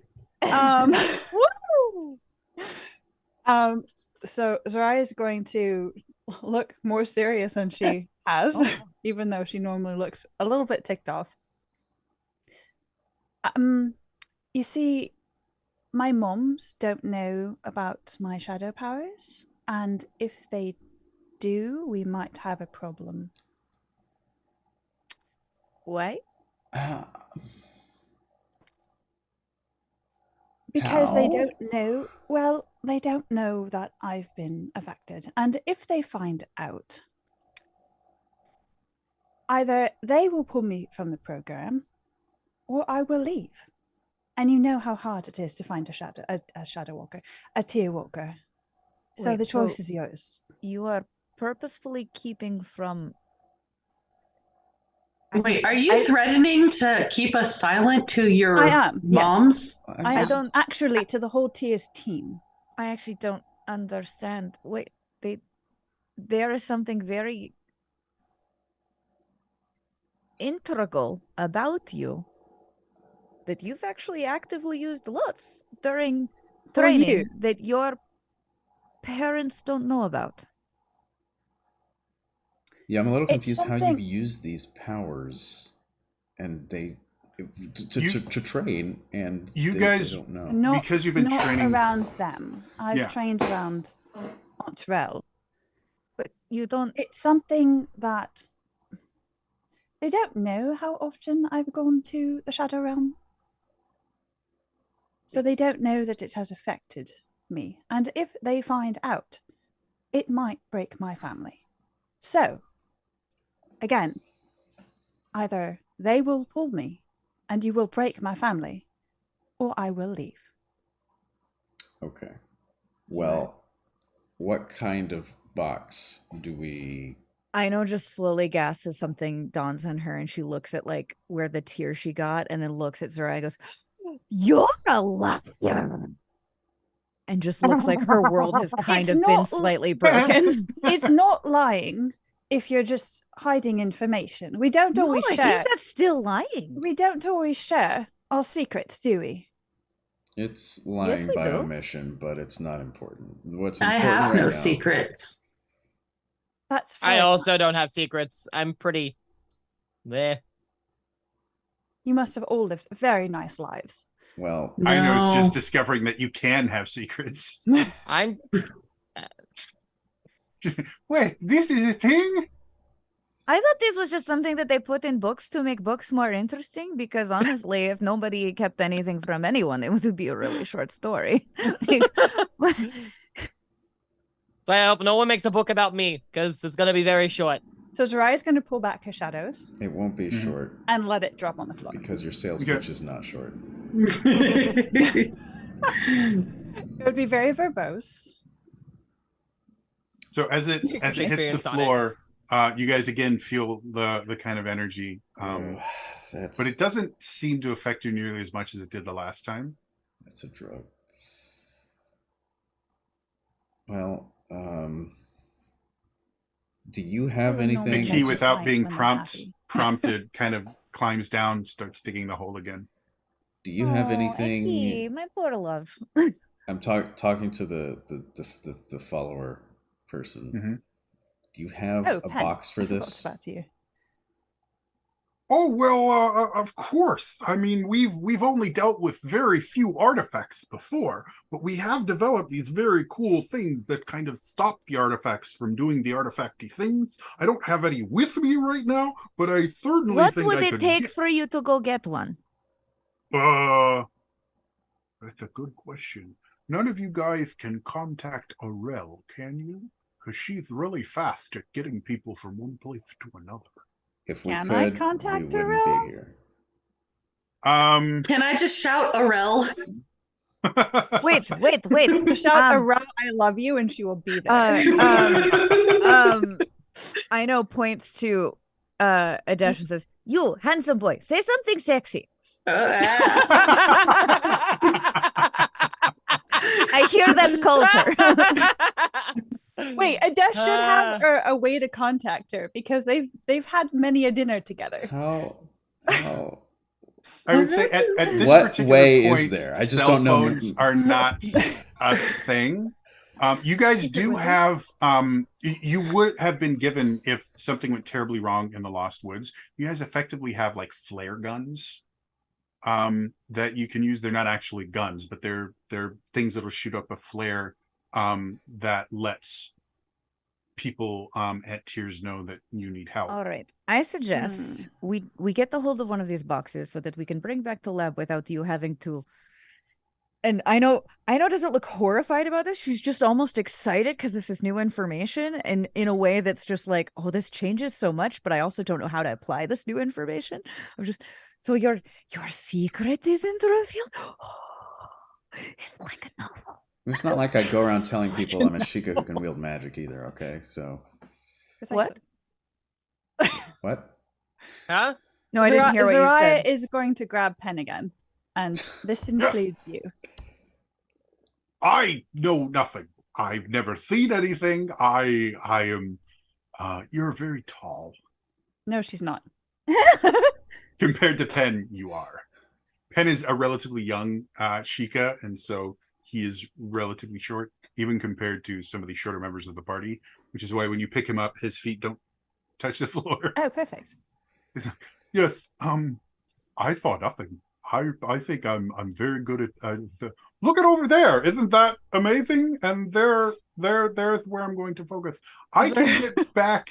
Zariah's going to pat his head and start like reaching into her bag for a treat. This She's going to start carrying treats from now Zariah, on. I am extremely concerned about your treatment of Pen. This feels wrong. Did I I'm just mention that going I to grew up with Aunt Terrell? Oh, yes. Does she know that you have the shadowy? I did train with her. Oh, fantastic! Oh, I just want to make sure. Like, I don't know how. Give this us a works. list later of people who do and do not We get to know, but Alright, they don't Aunt get to know, and then Good. Aunt Terrell gets to Great. know. And now you. So if you'd like, I think because after the whole Do your other parents know? No, my other parents are dead. Thank you. All of them? So you only have two parents. Now, yes. That's weird. I've got uncles. Am I old enough to drink in this realm? Zariah's confused at this point. We're gonna go back to That's that bar gonna happen a lot. That's good. Okay. Pen goes. So I think if I set off my flare, like and Arel was like expecting bad things to happen, so she was. I think if I set off my flare like over there, even if like Kath shows up or something like that. I mean, we can bury it, like instead of put it in shadow box for now. If they're going to show up, like just I don't want bury to it. risk the secret. The box seemed to work well enough. Maybe the ground won't be as effective, but it'll mitigate it something. You How can bury it. We make a hole, and I can make a shadow box, and I can stick my rod at the very top, and we can bury the box underneath the dirt. And then when they arrive, I can just remove it. And that won't give anything away. No, it's underground. No, because it'll be covered. No, you know. but if the box is gone when it's already buried, then the dirt will indent. Well, we'll circle around it and hide that. It's fine. Don't worry about it. If you think it's fine, it's your call. But Who's a good person? Jody's at like, this point, this is taking a long time. At this This was point, supposed to be quick. doors he, we're fine with. Boxes. Has created a hole deep enough that you think you should have no problem putting it in there. Who's a good person? Who's getting all of the tasty treats when we get back to the end? You do notice that Aki's normally kind of white and bluish fur is now or it's bluish. I can't remember what the art It's like looks blue like. and teal. It's kind of like a blue and teal, and there's like little flecks of green. Yeah. Well, their normal looking fur is now much browner. as little bits of dirt and things have kind of gotten caught in their paws. We're going to take a little bath, aren't we? Yes, we're going to get clean and pretty again. Just for a quick moment, she goes over, just kind of rolls in the dirt a little bit to make sure they're evenly covered. There's like I mean, aesthetically looks much better now that it's even. Though you did have like little gloves, and that was kind of cute. So, over the next like half an hour or so, Penn goes and launches the flare up, and eventually, you guys see this kind of flash of light, and you see Arel coming over, along with Kestrel and Zulta, not good. and Aruna. Why is it and everyone? Pierre, and all of them seem battle ready. Like you can see, Aruna has his blast basher already, which has been upgraded quite a few times. He has 2 of them now. It is possible the flare was a little bit of overkill. And Pierre has both of his daggers out. And as they all come over, Aruna goes, there seems to be less danger than I was originally anticipating.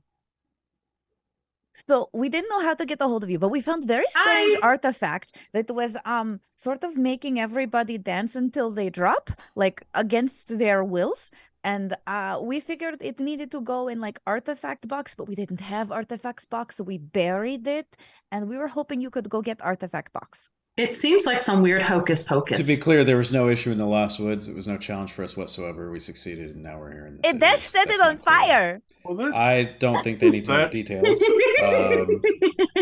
Aruna just kind of goes to Adesh and says, I completely understand. I set things on fire every so often, mostly from my bombs. But I know you do. Yeah. And we freed everyone.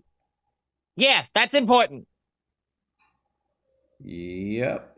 Anyway, we need a way to safely transport this, because as you could probably feel, it's a little oh yes, the problem is essentially anyone who is not a tier walker seems to be very quickly affected by unnatural happy feelings, and then the urge to dance and celebrate. So Arel doesn't change. So Arel comes over and just goes, well, I don't think that's really going to be a problem for me. Maybe I should take care of this. I think you should, and maybe just a hazard. Not that we have any empirical evidence or anything that would like let us know this, but maybe putting in some sort of shadow container would stop the waves from doing things. I would like to. Got so many geometrusion tokens. I would like to. Oh no! Give us some fire. I would like to pick up the artifact. Okay. And hand it off to Arel. Just making comes... sure that our fingers brush each other just a little bit. I was going to say, as Arel reaches for it, instead of reaching for the artifact, she kind of cups the back of your hand and takes it, and she has it in one hand. She just kind of lingers with the other hand. Thank you, Adash. You're always so good at this. Why do I feel I'm very good with my hands. A little bit. Billy is just going to sidestep away from that conversation. Motto's just going to be Zulta like... goes, okay, we get it. You love everything. Yeah.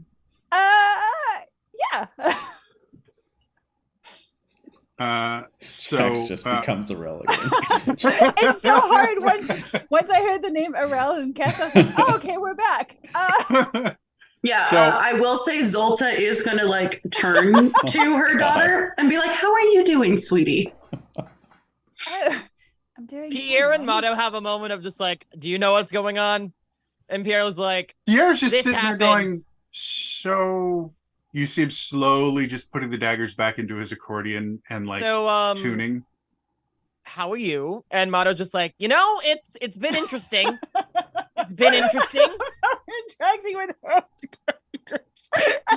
Listen, I had no intention of doing this, but yeah. To be clear, Dilly is not interacting with Zulta. Zulta is interacting with Soraya. Yeah. I know probably does give as much information to Kess in the notebook just for like categorizing purposes of like, okay, this is what we experienced. It seems to have a range about this, and she's just rattling off as much information as she can. So really Kess quickly in Kess's from notebook. Walugini 7, which is a brilliant name. Dilly, go ahead and take a player intrusion token. Yay! I don't remember how to use them. We'll stop the DM and go no, or where I put them. You can just put something in your notes section if you okay, good. Yay. So I stockpile things, right? Okay. Yeah. So, that being said, Arel takes it, gives you all a little wink, and you watch her kind of vanish into the shadow realm. Cass goes, well, I have something amazing to show you all. Check this out. And she kind of comes in between all of you, and she takes out what looks like kind of a little notepad that glows. And she pushes in the middle of it. You guys all see this kind of bright flash of light, and then you are all in the Tears headquarters. Oh, we don't get to go back to bar? Wait, what? Whoa. Wait a minute. Were we never in bar? Was this all a test? Yes. I call this. Shit. I call this my kestrel contraption. She would have a bet. I'm sorry. It was going to be it's the Purapad in the other Kestrel places. version of the Purapad. So I wanted to keep with the alliteration, and I couldn't think of another thing that started with a k sound. Kestrel Kindle. And what does it do? Well, so remember when the whole calamity thing happened, and then they went and they sent, the hero, and he went to sleep in one of them, and anyway, so what ended up happening was there was this thing that they had that they could use to interact with old Shikatek. Well, I figured since that is being currently not here, I would come up with maybe my own jury-rigged version of it. And while it can't do anywhere near as many things as their own like Shika tablet that they had, I have been able to tap into the old teleportation methods. So you haven't been watching us the entire time from like a secret room. That's what the no. I mean, Arel has been going around in places, but that's because she's Arel, and she just kind of does that on her own, and so we just kind of decided to use that. But she sees things. Yes. Well, that must be a relief for you, right? She's like, books her eye. I mean, having your parents watch you all the time, that'd be really weird. But yeah, I mean, this is,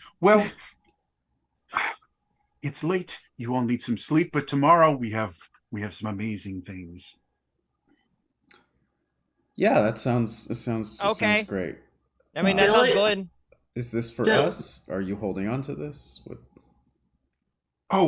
That. Pen. Yes. Go ahead and put that in the artifact vault. We will explore that later. And you see her take out a notepad and just start jotting more things. And then we'll do this. That makes perfect sense. And then we'll do these. Oh, you all can go. I was pointing at your device, but sure. Okay. Mom, rude. Oh, no, this is the only one that exists right now. I haven't quite figured out everything yet, and I definitely haven't figured out how to make more of them. So right now we're just going to leave it here. Great. But don't worry, when you see what we're doing tomorrow, it won't matter. That's so concerning, but thank you. As they leave, Dilly is going to ask Soraya, what's it like to have parents that care about you? God. Ow! It's very nice, actually. You should try it. I don't think I'm in charge of that. Dilly, do you need more parents? I could lend you some of mine. Based on previous experience, I don't want more parents. Oh, all right. They don't do very much. I don't know. Well, for you, they do teach you how to throw knives, and that's good. Knives? And how to hang out with Lionels. You've been hanging out with Pierre a bit, huh? Sorry, wait, what? Oh. But they don't really parent you. then you have to parent everyone else, and that's not fun. Can we go back to the part where they're? So I think just like less parents. Okay, how comfortable are you guys with Zariah being mean? Because she can be very mean. I don't want to insult anyone as a player. I care about players. I don't care what you say. Yeah. Most of us just use your accent to make sure I know it's not you talking. You're fine. You've been on the internet long enough. If for some reason it hits a nerve, I'll check in with you later and be like, but we're okay, right? Yeah. We have read the comment section enough. We no longer have feelings to hurt. That's fair. I have no comment on that statement. I have many feelings. I don't show them. Yeah. So if I insult your character really badly, you'll be okay. There's a good chance that she might not even notice. Yeah. That's fair. As long as it's not ranting about how my character shouldn't be part of the adventuring party. No, not at all. Because that happened in a game once. Oh, yeah. Yikes. Mm-hmm. Yeah, that was a character choice. Yeah, so as long as we don't go to those levels, I'm good. That sets me off. She was just going to make a comment about your parents and your interactions. Oh, that's fine. All right, good. Oh, yeah, no, that's well, now that you've built it up, deliver. Now it's not as bad as what it seemed. Well, that's okay. I'm waiting for the worst scathing remark you could possibly make about Billy's parents. Drag them! Your parents didn't even love you. You're adopted. No, I'm adopted. Yeah, that would be a weird insult for Zariah to make. Well, if maybe you were a better child, they would have loved you. That just means that Zariah was chosen while other parents get stuck with their children. Damn. So anyway, after that amazing insult, we may or may not hear. No, we just heard it. No one was paying attention, apparently. A good chunk of the players here tend to talk loudly and without pause, so it's very easy to talk over people. Dilly does like mumble to themselves. Maybe that's why they had 12 other kids. They didn't take care of them. They just probably good I'm gone. Then they would have stopped at Tilly. Wait, I'm sorry. You have a sibling named Tilly and your name is Dilly? Yeah, we all rhyme. Is there a silly? Well, there is, but it's spelled with a C. So we have Dilly, I'm the oldest. Then there's Billy, Lily, Millie, Philly, Gilly, Tilly, Killy, Nilly, Frilly, Jilly, Silly, and Zilly. That's regrettable. How? Never mind. I'm going to go to bed. I'm going to be hunted by this information for the next 2 hours.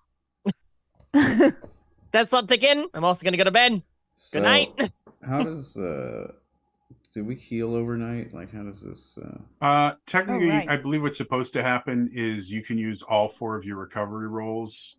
So we may not fully heal. I'm just going to say when you take a long rest, restore all your pools to full. Okay. I don't want to if you play use an that. effort, you just. And then how do we get back down to 1 action? Is that only after we do the 10 hours?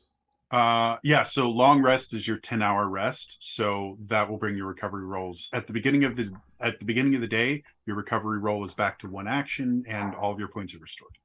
Gotcha. Just to make things simple. Cool. Pretty girl. So when again, to get things moving forward a little bit, when you 8 guys days later, yes, 47 years later, when you guys that's how we play. You are called to Kestrel's office, and when you all get in there, she again has her little Sheikah tablet, her Kess tablet. And she goes, okay, so I bet you're all wondering how we're going to get you into the tiers, right? Like that was one of my biggest things that I had to kind of overcome, because we can get you up to the tiers, but it involves a lot of like rockets and other things to get you that high because they're really, really, really high. And Kind then of just assumed Dorito would fly us up there and we we'd just drop in. jump? Jump from where? Jump miles into the air. I can jump really high. I can't. Miles into the air? I don't know. I haven't tried yet. Maybe. Okay, and she pushes the button, and again, big flash of light. And as you guys She teleport us kind into of the middle of the sky. blink for a little bit, you guys look around. You are on a large stone platform, and as you look around, the platform itself is relatively barren, but you do see a strange kind of circular ring almost that looks like a dragon kind of eating its own tail on one side. And you can see a few other kind of platforms with various bits of Chikatech in other places. And then you can also see that at the edge of this stone platform, there's nothing. And if any of you go to the edge, you can look down and you are now miles above the surface of Hyrule. Oh, that's cool. It is very cold. I was freezing. It's like I wasn't prepared to be this. That's high up. Let us know to bring a jacket next time, Cass. Yeah. Well, so you're not going to be here for very long because you guys see this very large wheel there as well. This is how we are going to actually get you into the tiers. See what this is? Well, the Wheel of Time. We don't really know, and she starts gesturing towards the ring of the dragon, which most of you guys never seen anything remotely like this. I know you've seen things in books that look relatively familiar to this. She goes, this, we actually don't know what this is or really who made it or any of that, but we think that whatever makes the tears and the teardrops and the artifacts special, we think that it runs on kind of like the same energy. And so through experimentation, we can use this to basically kind of shoot you guys into a tier. And this big wheel here, and you watch as she goes over and starts pushing it, and you watch as the entire platform just starts turning. And she gets it and kind of lines up the circle with tier prime, which is the largest and first tier that you guys notice. Right. This is how we're going to get you there. And you see, we can kind of aim it. And if I need to, we can raise it up or lower it so we can, but this is how it's going to work. You want to turn us into arrows and fling us into things floating in the sky at high speeds with no... I was choosing slingshot. I was thinking cannon. Yeah, this feels like a cannon to me. Wait, Mom, you said you tested this. Were you shooting artifacts into space? Or into the tiers? I mean, we would That's not never... something you would do with artifacts. We would never waste an artifact that way. There may be a few less cuckoos. But I mean, they're fairly impervious. We're certain that they probably landed somewhere. But how do you know? Don't piss one off, though. We're about to enter... Are we about to enter a land swarming with angry cuckoos? That is exactly what happened. So they all like smashed against it. So there's just a whole bunch of feathers everywhere. Cuckoo Prime. We're about to have a Dark Souls level boss fight with a giant cuckoo that is going to just have one goal, and that is to murder anything that comes in its path. Possibly. Calamity Cuckoo. Okay, I'm done. But you guys, and so Kestrel kind of gets your attention. You've been training for 6 months for this. I think it's time. You guys did so well in your final training exercise. It's right there. All we want you guys to do, go in. There's people there. Interact with them. Maybe make some friends, and then come back. That's all we need to do for this first test. Okay? Make friends. They think there might be people in there. Okay. Okay. No, that's not my question. maybe just not make enemies. How does that sound? Yes. Okay, so All right. if we set up like a pen pal situation, like how would that work? We'll have to I'll figure it out. I'll figure it We'll out. find out. Wait. We'll find out. Is it a cannon? Because I'm willing to go in a cannon much more than a slingshot. No, slingshots are great. You've seen me use this. Watch. Don't we want to be one of these things? Don't shoot a marble into the. Okay.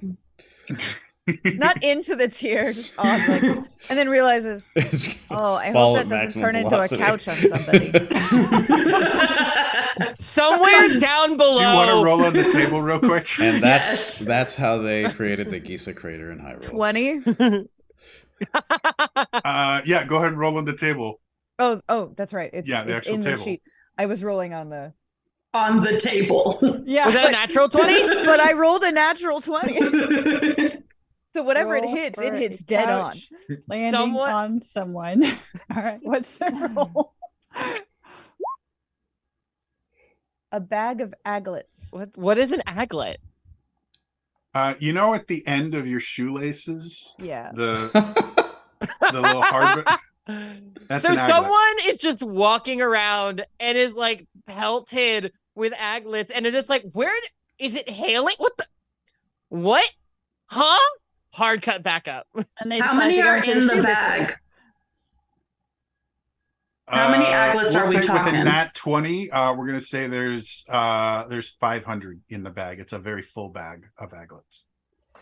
Does the bag like open as it's falling, and so it just sort of rains like those little light aglets? With a nat 20, you can choose however you want. I those choose aglets that. to That's go. how it is, and there's going to be a weird weather report on one of the towns down there of just for some reason it rained aglets today. Clearly, it must be a sign of the end times, and a small little apocalypse is happening in that town that will need Total to be cloudy with a chance of meatballs style. Oh wait, they'll disappear. I was about to say, How hopefully they're many not did- plastic? But Yeah, how many did you say that was again? 500. 500. Cool. So that's over 2 pounds hitting someone. Well, they they're spread out scattering. as they go. Yeah, but I wanted to do the math. That's fair. So Nerd. Kestrel Don't kind of take goes, the math so Science! you can all just get in front of we're going to call it a gateway. That's Just the get in biggest front of the cannon I've gateway. ever seen. Dilly goes in front. I'm just not naming things anymore. That's when, and Kess just, you see her just going in her notebook going. So she goes over to one of the things. She says, "Are you all ready?" To be fair, Jody, I have a dumb question. Elias, you go first, though. no, your question is more important, I assume. Can I take a shield Oh, here we go. and prepare myself? You want to windsurf? Motto is going to try.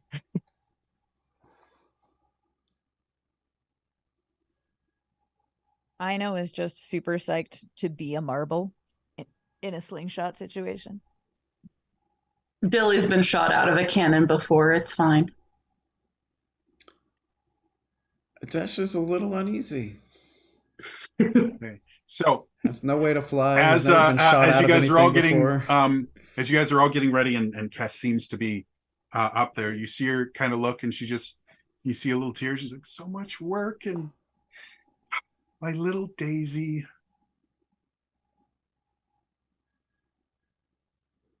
I'm gonna take a deep breath. Mom, I told you, don't call me Daisy anymore. I'm Soraya. Oh, very sorry, Zariah. She turns Wait, to the you party. you can change your name? Be scientific. And she presses a button, and you guys all feel this kind of rush of That button does a lot energy of just kind of things. flow through you, and you all feel the wind just pick up, and the world goes bright, and then everything goes dark for a moment. And that's TPK. Thank you for tuning into Tears So of War. that's the campaign.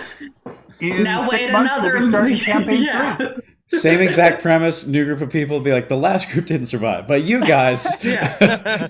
It's cool. I have 12 siblings to choose from. Mono the second's gonna be like, "Hey yo." Isaiah has 11 backup characters built into this character. No, I have 12 backup characters built into this character. I am the first of 13, sir. So as you all kind of feel yourselves kind of almost dissolve into energy, I know. Yeah. You are the first person to awake. As you wake, you feel something very strange.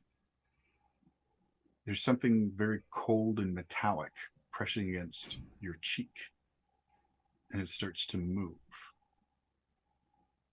And you kind of blink, and you see staring you in the face is a small robotic fox.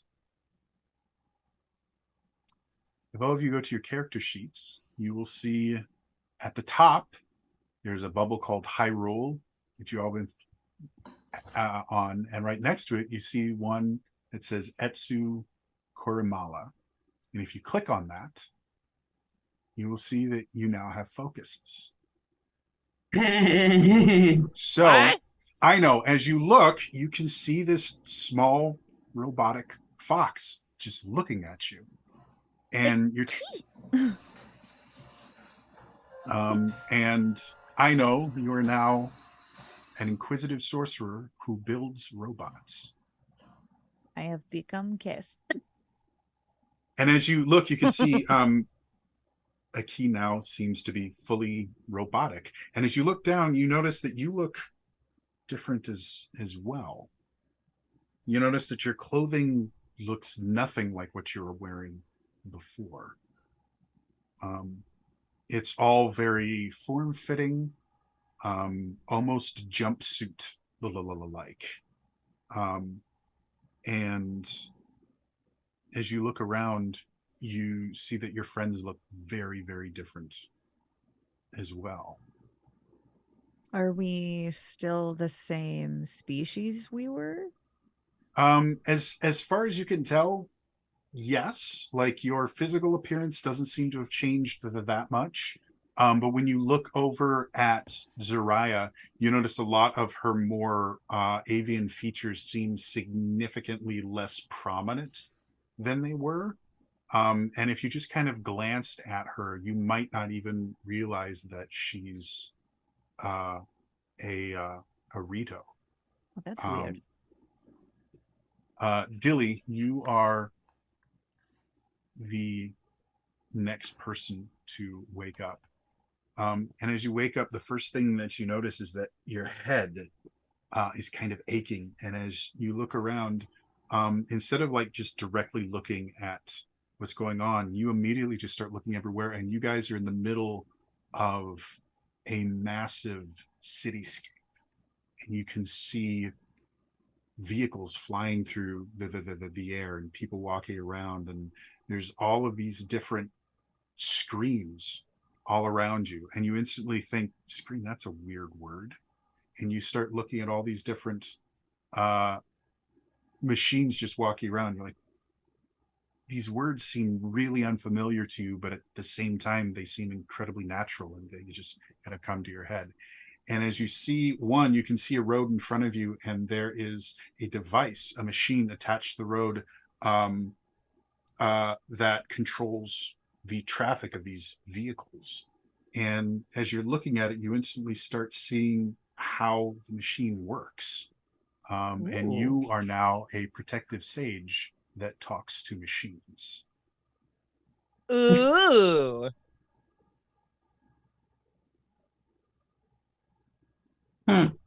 You intrinsically not only can understand machines, but you can somehow interface and control them from a decent distance away. I talk to machines, Adesh, but they don't listen to me. as you wake up, the first thing that you notice is there's something blocking your vision just slightly. As you look around, you apparently have something on your face. And as you take a breath in, you notice that the air smells different smells like nothing. Like you can't smell the grass around you or anything. As you start going, you realize that everything you touch kind of clinks, and you look down at your left arm and it is completely cased in metal armor. You look at your right arm and your right arm is not only encased in something, but it seems that part of the arm has basically been replaced with a gun of some sort. You can still feel your hand inside of it. There's a trigger inside. But the rest of it, you seem to have a weapon kind of attached to your arm. And as you look, you are completely encased in an armor. So you are now a Sheikah sorcerer that wears stalker armor. And your first instinct is to just kind of get defensive. And so you instantly kind of get ready to create some fire to attack whatever is going to attack you. You watch as your arm kind of changes. You can see a little bit of flame kind of come out the end of the arm cannon. Arm cannon, you say? Yes. Wow. It's almost as if I think he misspelled It was stalker inspired. a little bit. Did I spell that wrong? I don't know. It was a very, very long night when I was It says doing it. stalker, and I think it's supposed to say Samus. It's just weird. Yeah. Also started with an S, but you know. Maddo, as you start waking up, your head kind of hurts a little bit, and as you go to feel it, you feel on your skin something cold and metallic. And as you look down, you can see part of your arm has been replaced with a mechanical limb. And as you look around, you can see parts of your body have been replaced, and you are now partially mechanical. You are now a charming ruler who fuses flesh in steel. Gross. And you actually watch as the shield on your arm is actually a part of your arm. And as you think about kind of switching it, you watch it kind of collapse into your arm and your other shield kind of grow back out of your arm. Maddo is terrified for a half second of, oh my god, what is happening? And then realizes, wait, I could choose my shields from right here? Game changer. But if it's part of your arm, can you surf on it? Question. We're gonna find out. Question for clarification. Mm-hmm. Can Dilly control that arm? You try and Please say yes. Please say yes. And And you can communicate, not control. He said I could have control over machines too. Well, actually, if you look at your verbalize that. If you look at your abilities, you can. This particular machine, for whatever reason, you just can't connect to him specifically. I Try need turning to off hack your it. Bluetooth and turning it back on. Yeah, can we turn off the arm and turn it back on again? So you think Bluetooth that is on, might be please. something that you can do eventually, but for right now, for whatever reason, you can't connect to whatever is controlling him. Great. I'm going to spend the entire time trying to figure out how to connect to it. I like the dumb bit idea that this is going to lead to. And then Zariah, as you wake up, you kind of blink, and looking forward, you think you're looking at a mirror at first because you see your eyes and your face. And you do notice there are some changes. Again, you don't look quite as avian as you used to, or you're used to seeing, but you can see a reflection of yourself right in front of you. And as you kind of blink, you notice that the reflection doesn't blink. And as you start moving, the reflection moves with you, but it's not a perfect reflection. And as you get up, you realize there's no mirror. There's a second version of you in front of you. She's going to Zariah, you are now a guarded hero that exists in two places at once.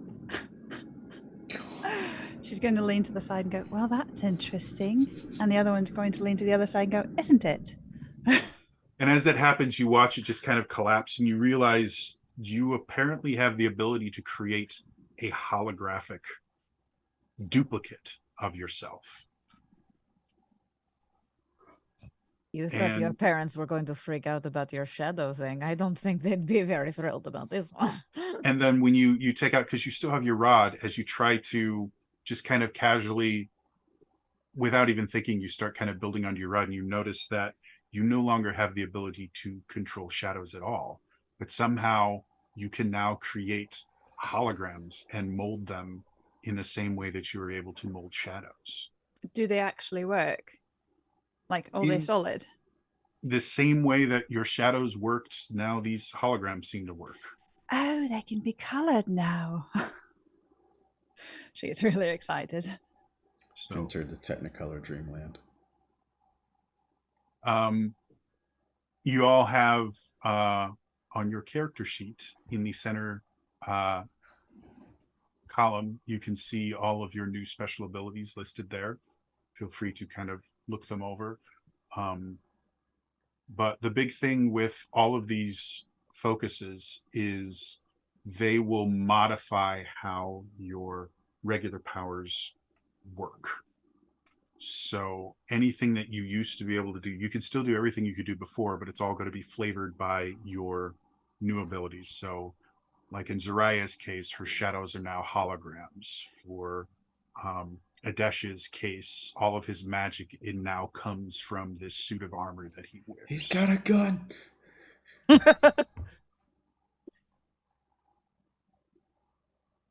So feel free to flavor things however you like, but kind of keep that in mind.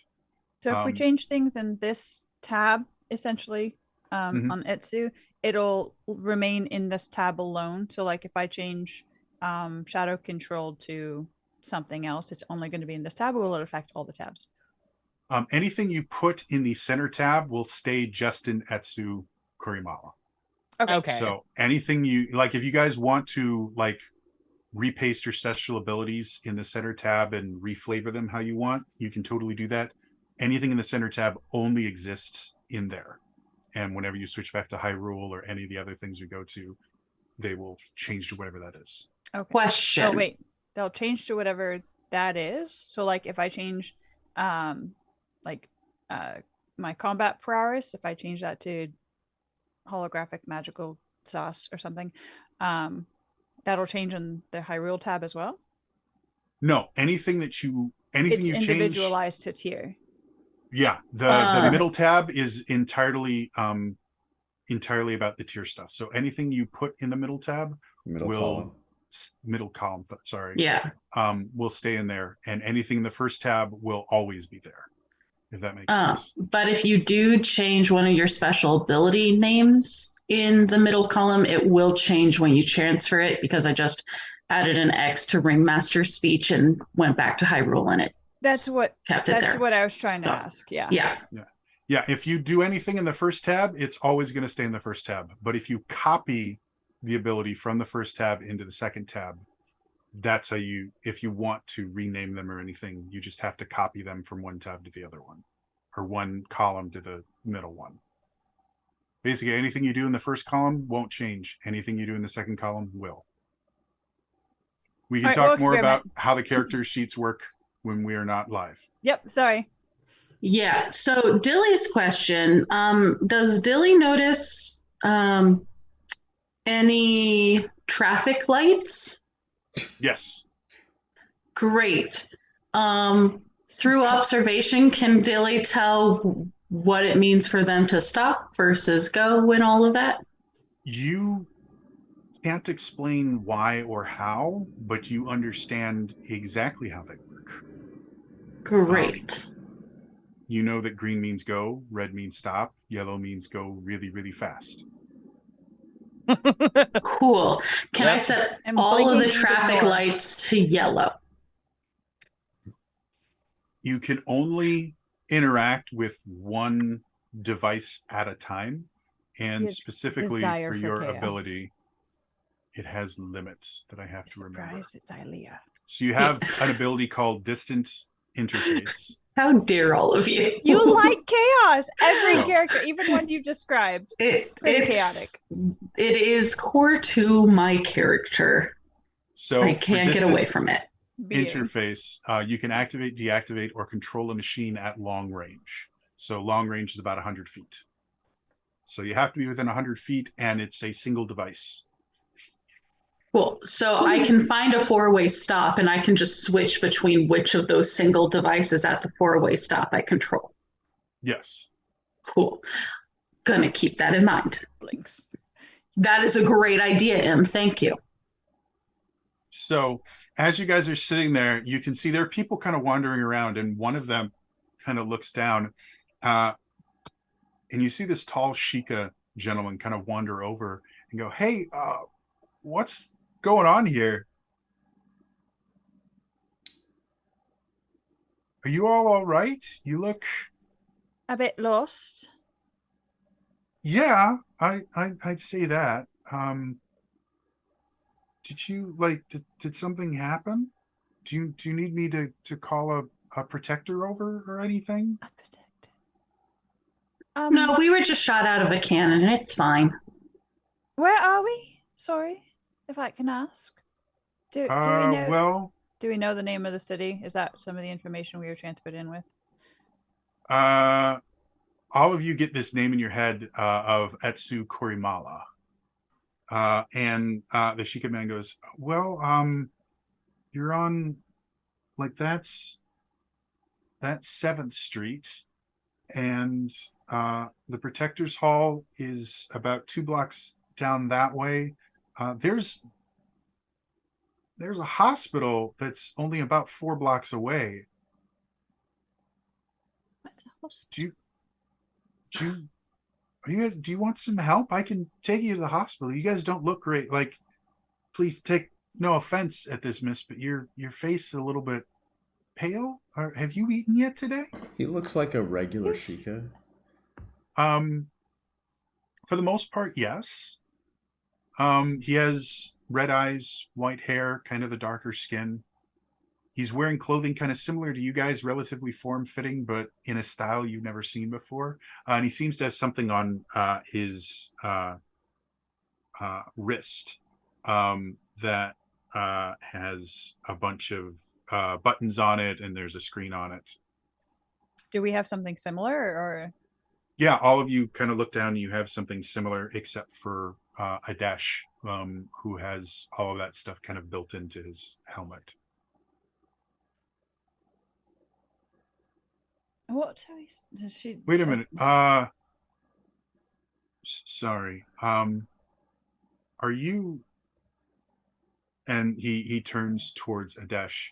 Sorry, are these yours? Are these supposed to be prisoners? I really think I should go get a protector, because you guys have a stalker here, and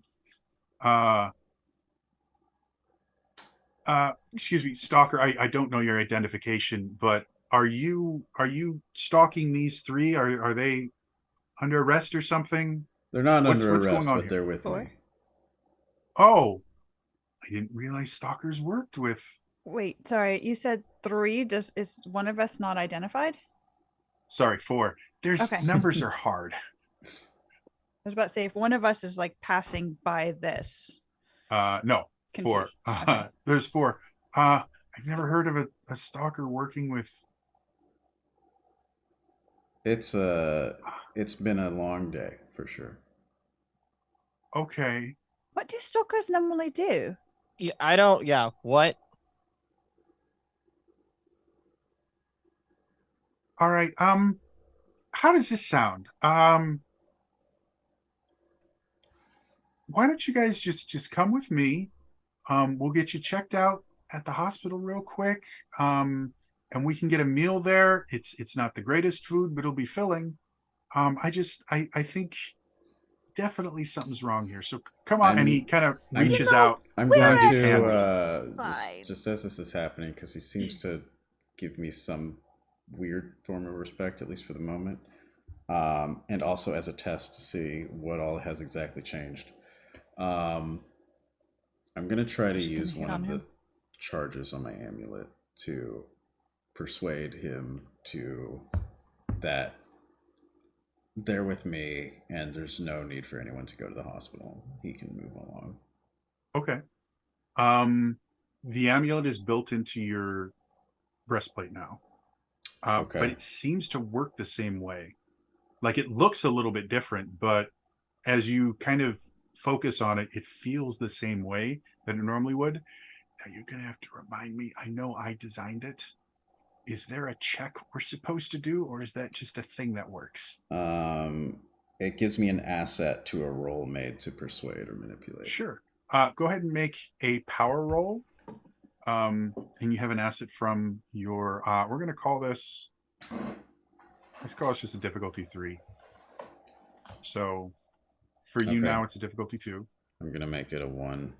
Okay. Get rid of that.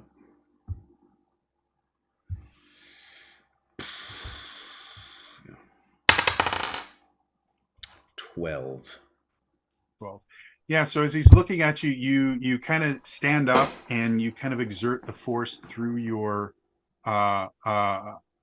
your amulet. And you watch as his eyes kind of go slack a little bit. He goes, yeah. Yeah, there's no need. Everyone here's fine. I think you can move along. We can go about our business here. And you watch his face kind of relax. He goes, yeah, you guys look fine. Yeah, and he just walks away.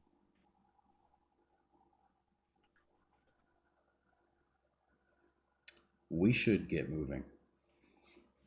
Does anyone know what that was about? No. What do stalkers do? I have no idea. What do we do?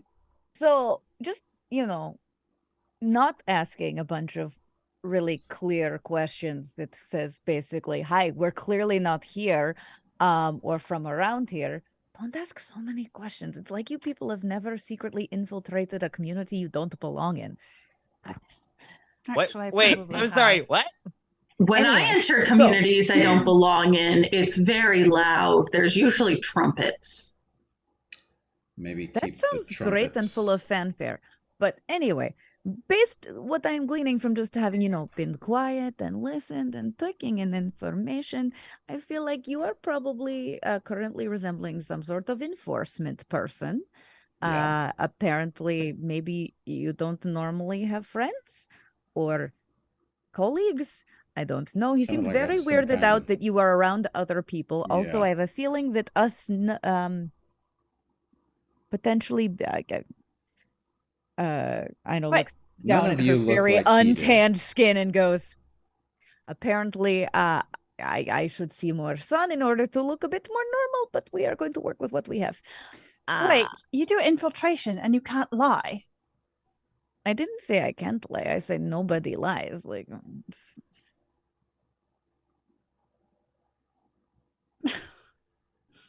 at some point, we'll ask Ino many questions about where they're from. But all right, but I'm not going to answer you. Okay. Okay.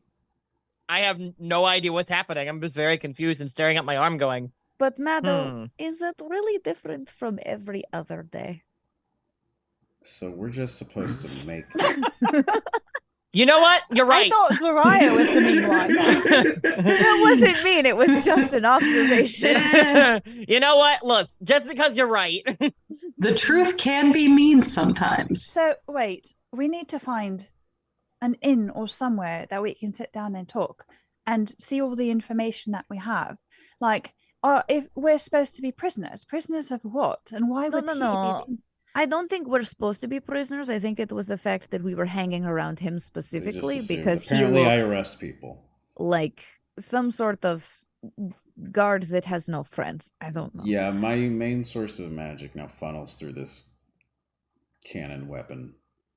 It is both really cool and kind of terrifying. Yeah, same. It's a little. Yeah, I don't really know how I look, but I feel terrifying. Yeah, just a little. The helmet's kind of cool, though. I agree with Soraya. We should find some place to sort of lie low, and maybe because this place seems to run very much on things of I don't know. It looks like Kess's workspace a tiny bit. Maybe there is something we could I don't know, glean information from, or little tippy tappy on the Oh, device? I can ask the thing.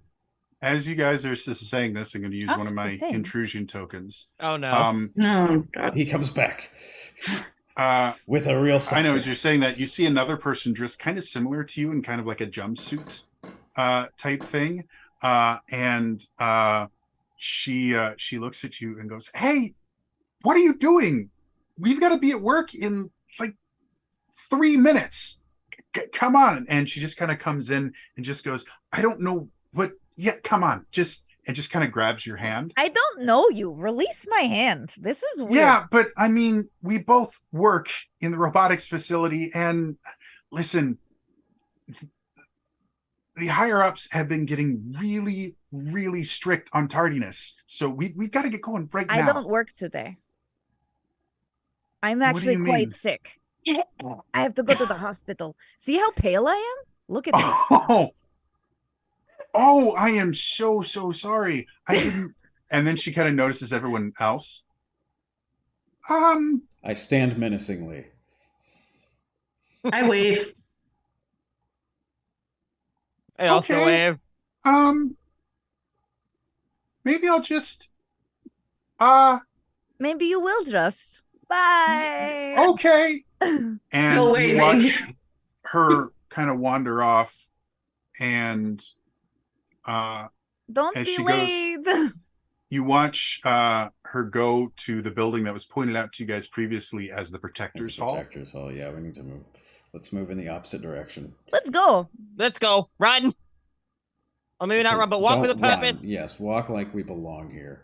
I'm just going to point out, I don't like this world, and I feel like Hyrule is way better. Well, we just stand out, and if you're walking with us, it looks like you're arresting us, though.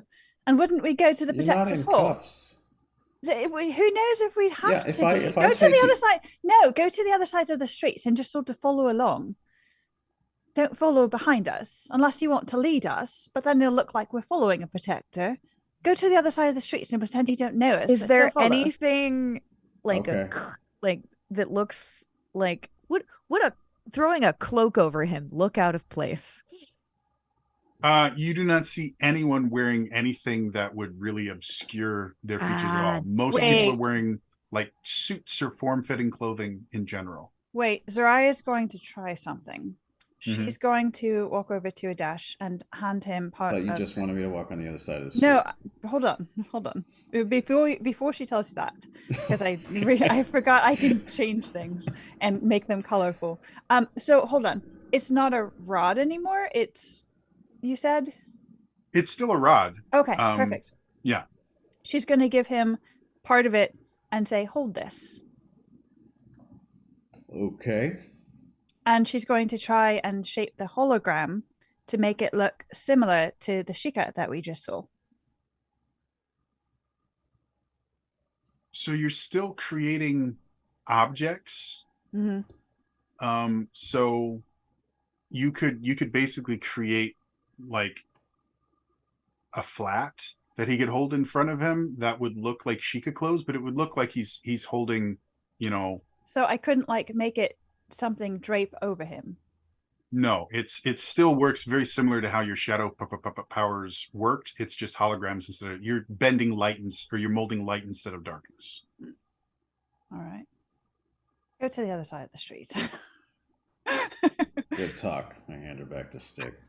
I was still holding it, so you can just go. Stand. You do know that if you want, you can take off your helmet and your gloves and stuff. It'll take you a decent amount of time to get out of the armor. We don't have the time right now. Okay. As we walk, carrying around stalker armor, it looks like I robbed somebody. As we walk, Delia is just going to repeatedly poke that lovely arm to see if they get a reaction. Which lovely arm are you talking about? Yeah, which person's arm?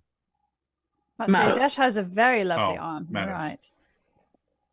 So yeah, as far as you can tell, you don't think you don't understand how to interface with whatever is controlling. Yes, I am poking multiple different locations on the arm looking for buttons. Oh, okay.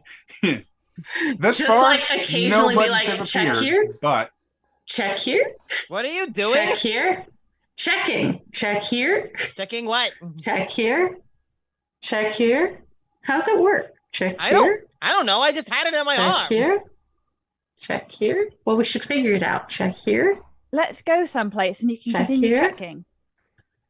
Thought I Oh, was very confused. Dilly will keep checking while walking.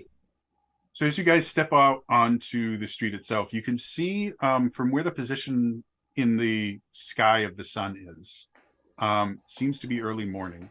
And as you guys look around, you don't see anything that would indicate that you're in any sort of enclosed space or anything. Like there's a sky, you can see the horizon. We don't see a bubble barrier of where we came in. No, nothing. And as you guys look therefore back, no way you guys to get back to Hyrule. not that you can see. Tight, cool. And as you guys all look at your tier walking gems, they seem to be almost completely inert. Great. We kept our teardrops, right? We didn't have to turn them in. You do still have them. Though you do notice they look very different. They resemble the technology around you guys compared to before, since like half of you guys got bombs. They looked like something Aruna would have made, and now they look like Shikatech, but very advanced Shikatech, much beyond anything that you guys have seen even Kestrel come up with.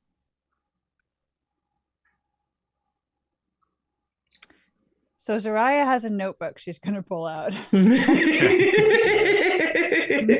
Mom's going to be fascinated by this and just start sketching the things that she sees that she thinks Kess will be really, really interested in. I am... Oh, excuse me, sorry. I am parroting the group's movement from across the street. Just walking slowly with purpose. People give you a massively wide berth. Excellent.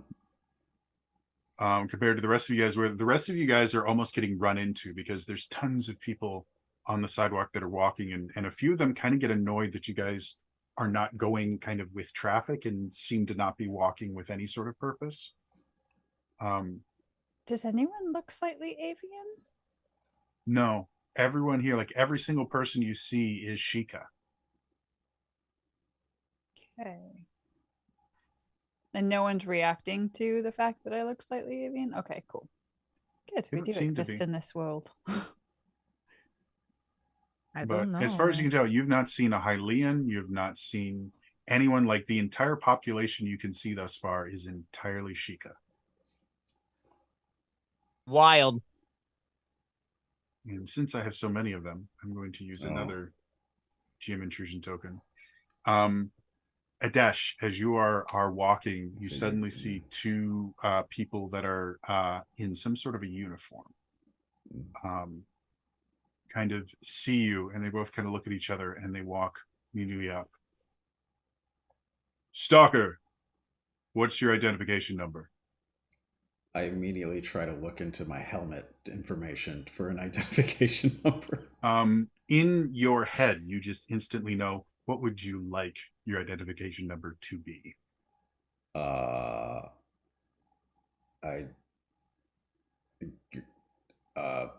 How many digits? Whatever you would like it to be. It needs to sound like some identifying feature, probably a mixture of letters and numbers. It could even identification be a number sign. 8675309. 8675309. And you would also have a call sign that goes with that, and whatever you would like your call sign to be. Do they ask for that? You know that when they ask for your identification, they're expecting your identification number and your call sign. You don't know how you know this. Call sign Adesh. Well, Stalker Adesh, what are you doing here? What's your current bounty? Because if you don't have a bounty here, you guys aren't allowed to operate without bounties in our jurisdiction. I do not mean to intrude, but yes, I am keeping an eye on a group of suspicious individuals that I believe can lead me to my bounty. Well, you're going to have to show us your bounty. Otherwise, we're going to have to take you to the Hall of Protectors. I don't have them yet. Are you looking for a picture? What are you looking for? No, your bounty, the official bounty from the Hall of Stalkers. You want the that paperwork. Identifies your target. You want the identification number, you want the call sign, you want the paperwork. Of course you do. Do I have that? You don't. Okay, great. You currently have no bounty that you are currently stalking. Excellent, fantastic. And based on the way they're talking, that does not sound like something I can create in my helmet computer, no. But has to be assigned. Okay.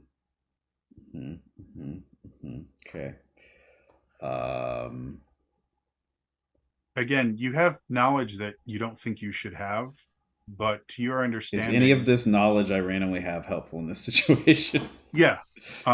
Generally, you think you're supposed to have an actual official bounty form. It's generally a small kind of digital disc that has an image of a person and then a little bit of data about them.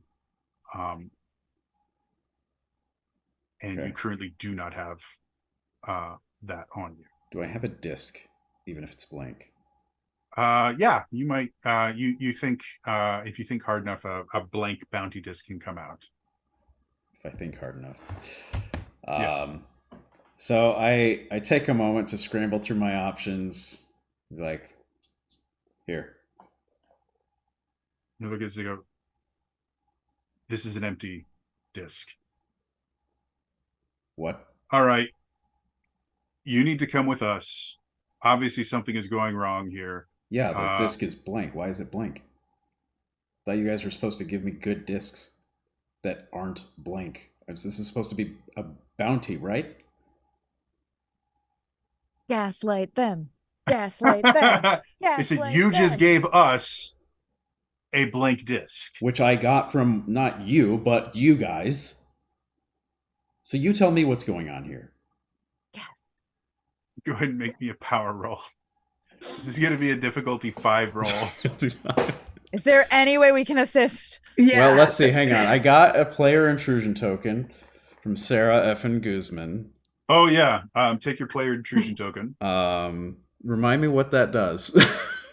Basically, it's like rolling a nat 20. You can just create a situation that is beneficial for you in this particular instance.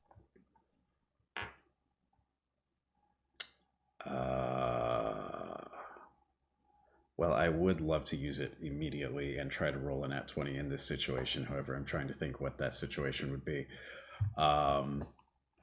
So, player intrusion, you basically get to say something beneficial to you is happening. So, it could be that you personally do something exactly what you want to do it. It could also just be that something happens in the world that works for you. Like perhaps you guys hear an explosion, or you suddenly hear someone go, "Hey, that guy just took my purse," and it takes their attention away from you. I'm still gonna stand out. I think so. What I'm thinking here, big stretch, because it's a little bit like I'm GM for one action, right? Yeah, basically. Have there been like any kind of like drones or like just like flying things that come around, like small little robots or devices that we've seen?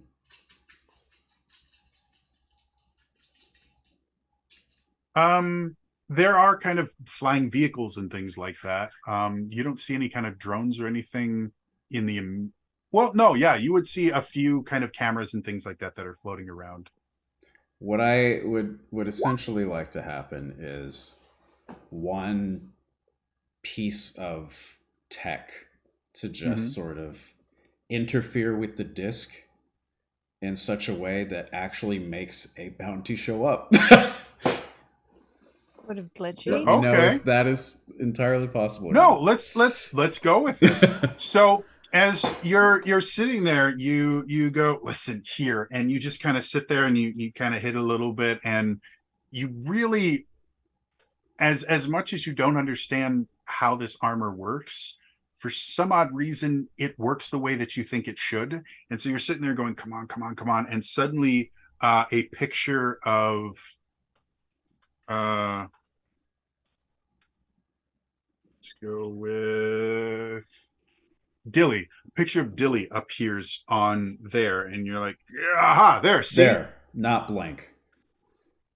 And Yasuo goes, oh, well, then he kind of gives it back to you. Listen, just people around here are not used to seeing stalkers just walking around, okay? Yeah, and so it doesn't help whenever you stop me, and I'm losing traction here, so can we please just... Fine. Just try not to scare people. And they both wander away. Unfortunately, that is where we're going to end it. No! As always, wanted. Thank you to Sarah F. and Guzman for getting me out of that situation. As always, if you missed any of this episode, you can watch all the episodes here on twitch.tv/Zelda Universe TV. Generally, the episodes are available in VOD same day normally, and they should be on the YouTube channel the day after. So I feel like the moderator, Elias Thompson, might not be the most free of objective. bias. Yeah. I moderate extremely well. I've had zero complaints ever about it. I mean, you just had one. Just so. I wasn't zero going to complaints complain. that seemed to show up in chat and remained there. Well, a lot of things get deleted from chat too. So anyway, I hope you guys all enjoyed this. Again, we do play weekly. So if you want to see what happens next, just tune in next Saturday to see all the cool stuff. Otherwise, again, that is going to be all for us today. And we will see you guys next week. All right. Bye-bye.